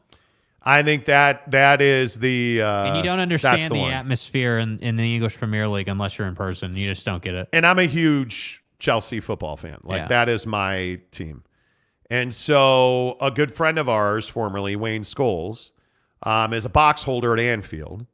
And so he said, hey, why don't you come over and see Chelsea-Liverpool? I was like, all right, cool. And at the time, Liverpool were marching to the Premier League Championship. And the drought was going to end. And yeah, like there was celebrations. And before the game, when the Chelsea... Let's see. Wow, interesting. I'm going to confirm that. So we're at Anfield, and before the game, all of the Liverpool fans are on the street. And the Chelsea bus is showing up, and they're throwing things at the bus, and they're chanting, "We're going to win the league. We're going to win the league." And Jose Mourinho was the manager at Chelsea at the time. And he went into Anfield that day, and he just basically played all 11 behind the ball. Like, they were all just parked. It's called parking the bus. And Steven Gerrard, who's arguably the best Liverpool captain ever, the ball is coming to him, and he slipped. And we had a forward, Demba Ba, number 29, I believe at the time, who just blazed past Gerrard, who slipped again. Went in one-on-one, scored the goal. Chelsea won the match. Liverpool didn't win the league. And Jake and I are the only ones. Like, they were worried about our safety, so we could not wear blue. We could not wear Chelsea colors because we were in a box at Anfield. And we just erupted. It was unbelievable. And the place was silent. Yeah. And Jake and I are in the front row of this box, like hugging and jumping up and down, celebrating Chelsea's win. Wasn't it? That's yeah, I think that's it right there. I think that's it. That's it right there. And excuse me for looking at my text. Yeah, no, I mean that was a great moment. I think, sporting moments are, Oh wow. So two people sent me the exact same text. Not exactly word for word, but from a source who works directly at BYU Athletics. We have made significant changes on defense. Ed Lamb is out, as well as Clune and Hadley. Had to be done. The defense was absolutely a problem. And Harvey Unga could no longer be tolerated. Their issues just were too loud to ignore. And as you've said every day, I feel like for the past 8 weeks on your show, the entire strength and conditioning staff has also been replaced. So take that for what it's worth. Now I've missed like 3 calls. We've told you. I think we titled the show earlier in the week, "Significant Changes Are Coming to BYU." Yeah. And again, this morning, reports are that Sean Nua has been offered the job and accepted the job as defensive coordinator at BYU. Yeah. So we'll see. And there were a lot of people earlier in the week talking about Ed Lamb being promoted. I just didn't think that was an option.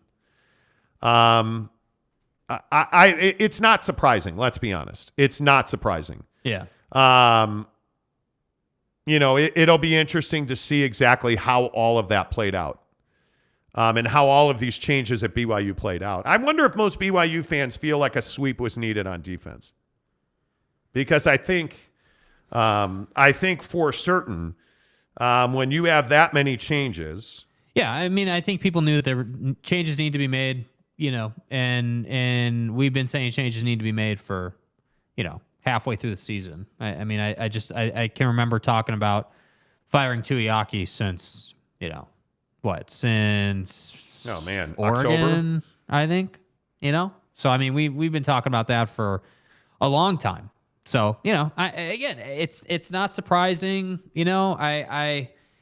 I think they need to make a lot of these changes official, and then I think it's a big deal. Like Kevin Clune's a little.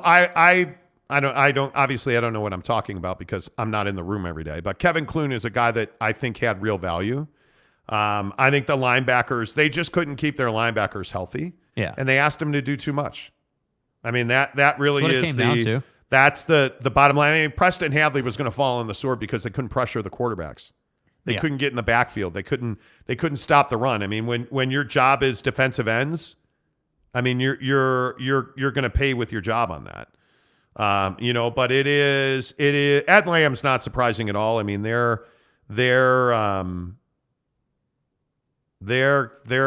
special teams are terrible. Yeah. I mean, I wonder if the thing that I wonder about, did Kalani want to make these changes? Maybe not, but it's not really up to Kalani. Kalani had to make these changes.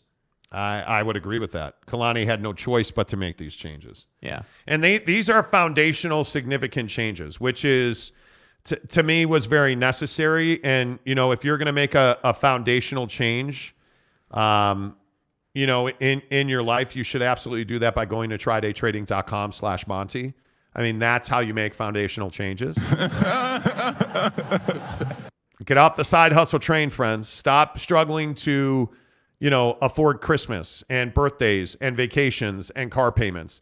If you're sitting here today listening to the show and you ask yourself, well, how am I going to afford my credit card payment this month? Am I going to be able to get my wife that Christmas gift that she wanted? Are we going to go on a vacation? If you're asking yourself, can we afford a vacation in 2023? You know the answer already. Yeah. You need to get to trydaytrading.com/Monty and watch a free webinar. There's no obligation. Obviously, it's free, so it costs you nothing. trydaytrading.com/Monty. I mean, here we are with, let's call it 10 working days left in the year. Yeah. If I said to you, you can make $10,000 in those 10 working days. And if I said to you, are you going to make $10,000 in the next 10 days? If you have to think about it or your answer is no, trydaytrading.com/Monty. Yeah. Because there are people every day that have been through the Tri-Day program that are making $1,000 a day day trading. There are people every day, even hundreds of dollars. Those guys every day make hundreds and thousands of dollars day trading every single day.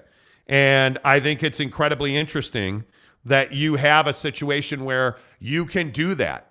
You can be that guy who can make $1,000 a day, but you got to take that first step. Yeah. So stop making excuses. Stop breaking promises to yourself, because I can tell you right now, sure as I'm sitting here, the best way to erode your life and your relationship with yourself is to lie to yourself. Don't make New Year's resolutions. Take New Year's action today. Go to trydaytrading.com/Monty and just watch the free webinar. And again, as a testament to what they do and how well they prepare you to be a prolific day trader at trydaytrading.com/Monty. When you start trading, your first trades are not done with your own money. It's done with trydaytrading.com's money. If you make money with their money, they're going to give you 50% of the profit. Yep. It's that simple. They're so confident that they can make you the best day trader in the business. They're going to give you their money to trade with. At trydaytrading.com/Monty, make sure that you go and watch that. So a little more color on Sean Nua at BYU. He is, in fact, negotiating, I think, against each other with USC and BYU, because this is the third person now telling me that Lincoln Riley is trying to keep Sean Nua at USC. Yeah, that's what I'm saying. So, I know several people are telling us that there's a verbal agreement, but I don't believe that until the guys sign the piece of paper. Yeah. Like, I'm not going to sit here and be like, oh, yeah, this is a great hire. Dude's at SC. Dude's got Lincoln Riley in his office. Do you really think that Lincoln Riley can't get some boosters to get together $1 million a year? You really think he can't do that? Yeah, I think the thing that's very clear is that Sean Nua is valued in USC circles. Yes, he is. That is very clear. Now, I think quality of life and the off-the-field stuff, massively valuable. And that's why I asked if Sean Nua is a member of the church, because I think I couldn't find it. I'm not sure. If Sean's a member, I think that helps, obviously, at BYU. Yeah. Because it speaks to the quality of life. I mean, being a member of the church living in South Central Los Angeles, which is where USC is, versus being a member of the church living in Provo, Orem, Lehigh, like that area, is a very different way of life. I mean, those are two diametrically opposed things. And Sean knowing the lay of the land at BYU, Sean knowing the lay of the land as a player, as a coach, as an NFL player, as a Super Bowl champion, to be able to lend that knowledge to guys, to be able to recruit with that knowledge, that's something not how many people that have coached at BYU can say, hey, I'm a Super Bowl champion, come play for me at BYU and we can put you in the league. How many people can say that? And when you look at Sean, the relationships that Sean has in the game of football, and again, another person saying Lincoln Riley is trying to keep Sean. That's every USC person that I reached, and not accidentally. That's every USC person I reached out to replied with, they're trying to keep Sean Nua at USC. So this is going to be interesting to see how this plays out. Yeah. Let's see. Roger Dodger says South Central LA scares you? No, not at all. South Central LA doesn't scare me at all. My point in saying that is that the lifestyle of an LDS member in South Central Los Angeles versus Provo, Utah are two completely different things. Look, I lived in Los Angeles. One of the best relationships I have at USC, and I should reach out to him actually, is Lawrence Jackson.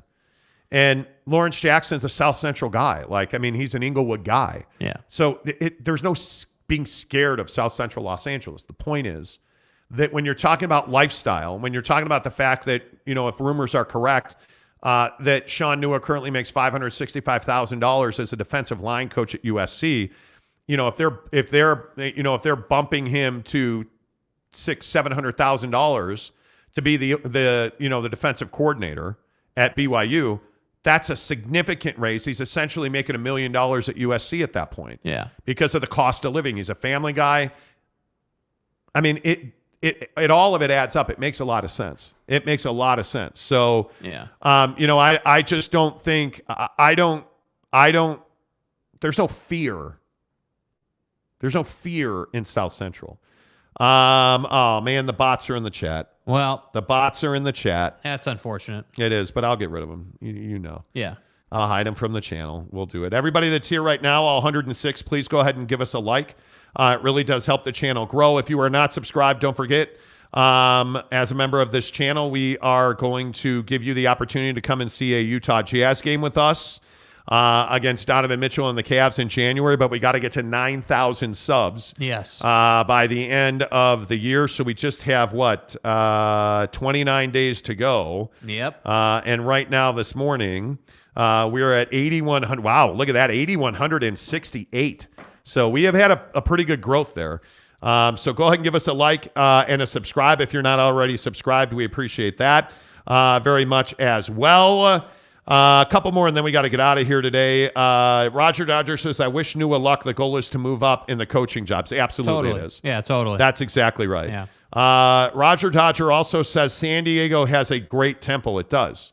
But there are temples on every corner in this town. Again, it's culture. Yeah, man. it's just a culture like thing. It's not an issue at South Central. It's just a culture thing. Yeah, absolutely. Let's see. Kurt Meyer says, how many likes? Right now we have 114 likes. Nice job. So we appreciate nice that, job. you guys. Brett Burnett says, cheerio. The Big Mugamba says, apparently he is, or at one time was LDS. Sataki helped him get a scholarship to BYU. There you go. There you go. Yeah. So we'll see what plays out. Again, the late-breaking news this morning on the show is that sources have told us that Sean Nua has been offered and has verbally accepted the job as defensive coordinator at BYU. We are also told that USC is working behind the scenes to try and keep Sean. We were told that he talked to booster and alumni groups this week and said that he loves being at USC and he's not going anywhere. We'll see how all that plays out. But also multiple sources have told us that significant changes have been made on the defensive staff.